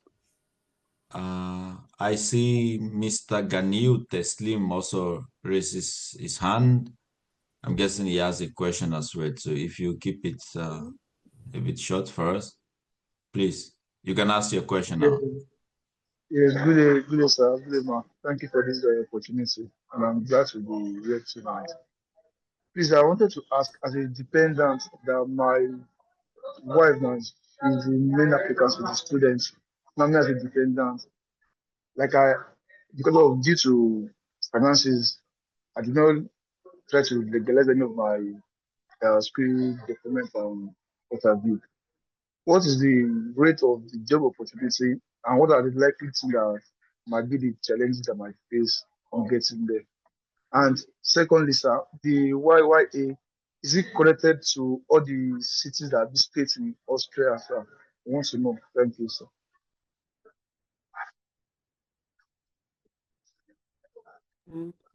As a dependent of or somebody that has a student visa, yes, there's some things that are actually very difficult. You as a student, you as an African, you have a student visa, your status, and then somebody coming behind you. But let me tell you something, all things are possible. All things are possible, really. One thing is just that we have to be more active. Like I've mentioned many times, you have to be more active and more confident. Many people will tell you it's not possible because this person is a dependent on that person that is just a student visa that is also depending on Austria for so many things. But no, the luck of this person might be different from the luck of another person. I've seen so many people that luck actually works very fine for them. But what we need to do is to get out there without any fear covering and overshadowing us. Be confident enough to speak the little German you are able to, this has even nothing to do with dependent or not, or whatever status. I've seen people with Austrian passport and they didn't get anywhere in Vienna here. And I've seen people that have less than Austrian passport have been somewhere. So it has something to do with your confidence with what you already have, making proper use of it. So if you have somebody depending on you and is also having student visa, it's depending on what the person really wants to do. But like Mr. Demola already said, by laying it down, putting it on the table, what do I want to do? Where do I see myself next? What are my priorities and my goal? And then pursuing it and networking. Like the way Engineer Ogundele said, enter so many associations, and enter so many groups, enter so many NGOs, and connect with people and call people, and as much as possible, know as many people as possible so that some little things wouldn't even be a problem at all. So I don't think, Mr. Ganio, that is the problem. It's just a thing of going out there. Thank you so much. Thank you as well, Mr. Gani, for joining us. Somebody called Deji is raising his or her hand also up. I'm guessing he or she has a question as well. So please ask your question now, Deji. Hello, good evening, everyone. Thank you for the opportunity to speak. Mine is not a question, but a contribution to corroborate what Mrs. Rachel had been saying since. I am a living testimony to the fact that if you want to get anything done here in Austria as a student, especially in Vienna, you have to take the bull by the horn yourself. When I came in last year, I got a lot of rejection as regards getting a job, but I went to the IMS myself. I asked them the things my employer needs to do, and they told me everything. And when I got an employer to apply for a job for me, I did the application myself. I took it there to them, and under 2 weeks, they approved my work permit. So I just want to tell all the students here, don't take a no for an answer. Push everything yourself and you will be fine. And also, most of these employers, they don't deal with students. So for instance, in my own company, I am the first student they will ever employ. And through me, many other students are now coming in because I've been able to get them all the documents, all the information that the HRs themselves were never acquainted with. So you can also be the person that will like break the chain of like this blockage. You know, you just have to take the bull by the horn. So don't take a no for an answer, and there is no limit to what you can do. Thank you. Thank you very much, Mr. Deji. Thank you for that word of advice. You are very, very correct. So please, because of time, we might not be able to take more questions. So, but what I will advise everyone is that please drop your email address in the chat. If you have any question, right, send it to us and we will get back to you. We send them to you. For those that are members of YYA, all the answers to your questions will be sent to the main group. So don't worry, our beautiful sister, Magistrate Adegoke, Rachel Luabukola, is very, very available to answer your questions. So she will respond. She supported us from the very beginning. Sister Rachel, thank you very, very much. You're A very lot of welcome. messages have been coming in. People said they love your Thank presentation. you. Thank It you was very very much. impactful. You can't believe the number of messages I've received, Thank both you in so the chat much. and personal messages. Thank you so We much. are, I we really are want to so use this happy. opportunity to So thank happy. everyone. Thank you so much for this chance to be able to share the little knowledge I have. Thank you, Brother Ade, and every other person on this fantastic platform. I think it's a way forward. I was trying to own a group like this years back, which Brother Ade was part of it also. And Yes. so it's a long way here, and I'm so happy this is functioning, and I hope it will function for a very long time so that African students won't have to suffer so much or go through a lot of things. But believe in yourself, you can do it. Thank you very much. Thank you so much. Mr. Oluwaseun, we said we should share the flyer. Well, there is one of the speakers does not really want his parts to go out. So I will ask his permission. If you give us permission, then we are going to share the slides. But kindly send us your email address so we take care of that. But Ademola, please go to the next slide. And we have some of our executives that were not available before. They are here. They would like to introduce themselves. Then we go to the closing remarks by our vice president and our PRO1. So please. While I'm trying to share this slide, I would like to, because I've seen a lot of Yoruba names as well too, and I'm not sure if everybody is in our YY group. A link has been posted on the chat. Please follow that link. We would like you to be part of this. Don't exclude yourself. It will be nice if you actually, if you include yourself into the party. You can get a lot of all this information as well. So you stay informed, and like we have had today, you can also have a lot of. It's part of integration as well to actually belong to a group. So please join YY, and you will surely never regret it. You can see we are sharing a lot of positive energy here. Now I share the slide again. So 1 second. Yeah, we've had already from our president, our VP as well. Can you see my screen now? Yes. Mrs. Rapan Atinuke, if you are there, will you be so kind to introduce yourself, our dear secretary?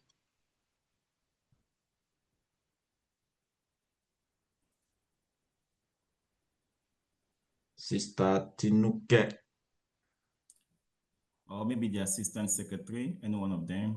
Yeah, Miss Jessica Williams, our assistant secretary. Arese Jabata.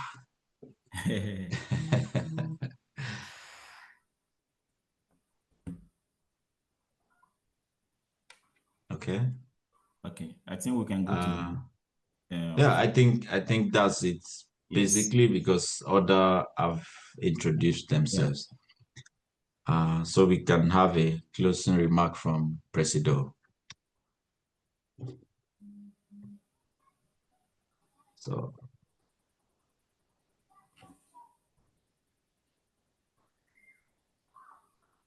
My VP and the Mitokpe Oladunjoye, will you please give us a closing remark and appreciations, please? Wow, thank you. Thank you. The VP first, please, according to rank. Avi.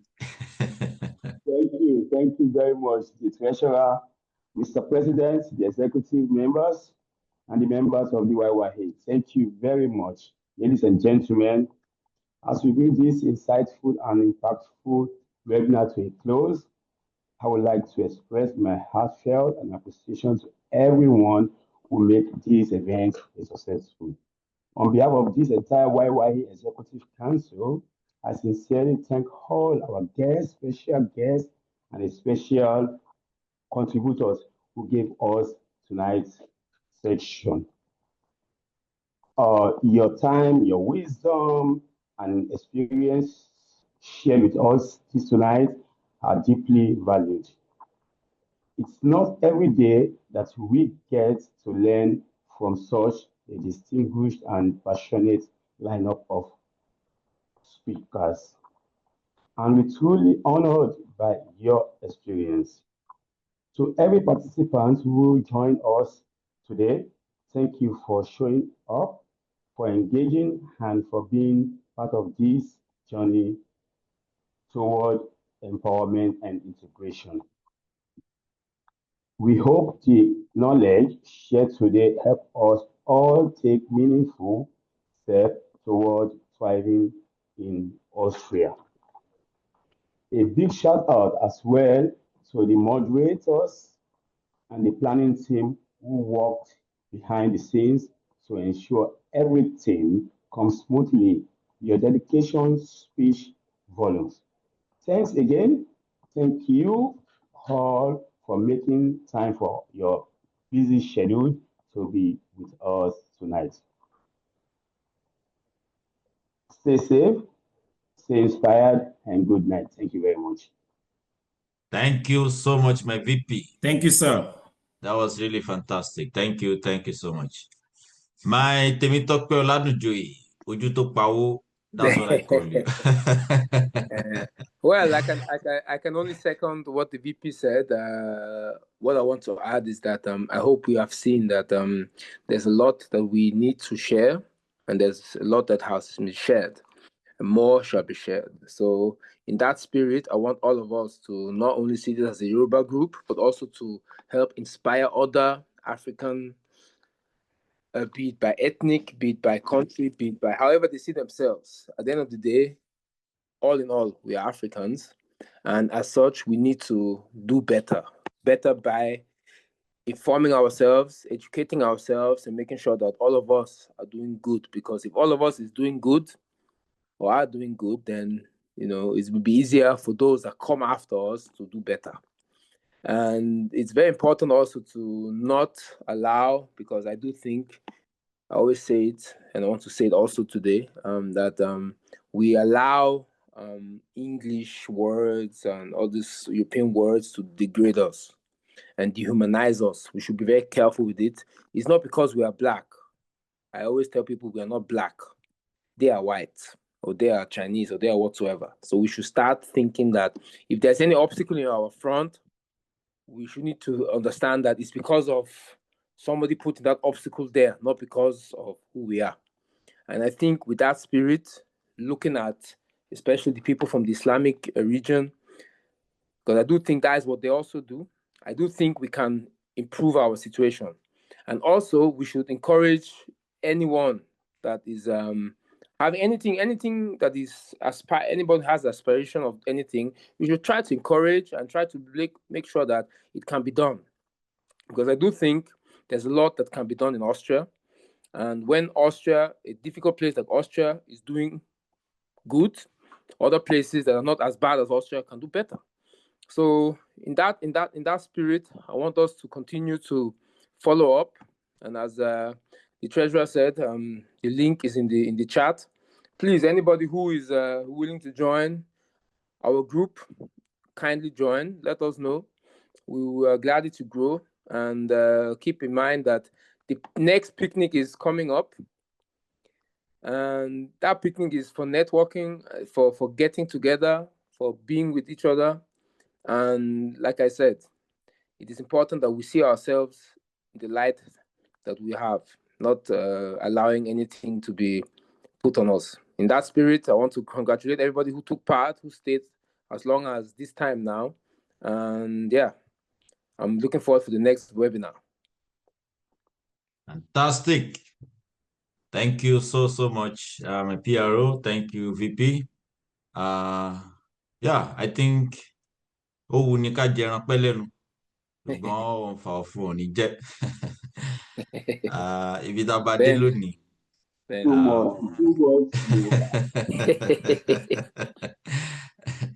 We will surely hold a webinar again very soon. Like my PRO2, PRO1 has said as well, we're going to have a picnic very soon again. We've had a few really very successful, and we know people are looking forward to that again. To keep yourself up to date, please join the group. It's the best way to stay connected. And yeah, we say thank you to everybody. Thank you for your support. Thank you for joining us tonight. We're looking forward at our next webinar, as well as our picnic and other programs we're going to have for you. We are looking forward that you're going to join us again. Tell your friends, tell other people. As you can see, we all share minds together, we rub minds together, we share information with ourselves. And this is like many experts have already spoken today. This is the best way to actually get yourself integrated into Austria. So thank you to everyone that made this really successful. All those that work on the slides, all the experts that have spoken today. I know we cannot pay you, because if we have to pay you all this talk and these questions that we are throwing at you, it's a lot of money. But we thank you really sincerely for everything you've shared with us tonight. So I wish everyone a nice week. I wish you a good night. All the best to everybody and to their families, and hope to see you again very soon. Thank you, thank you, thank you. Thank you very much. Thank you. Thank you. Thank you very much. Thank you. Good night. Good night. Good night, everyone. Good night. Good night. Thank you.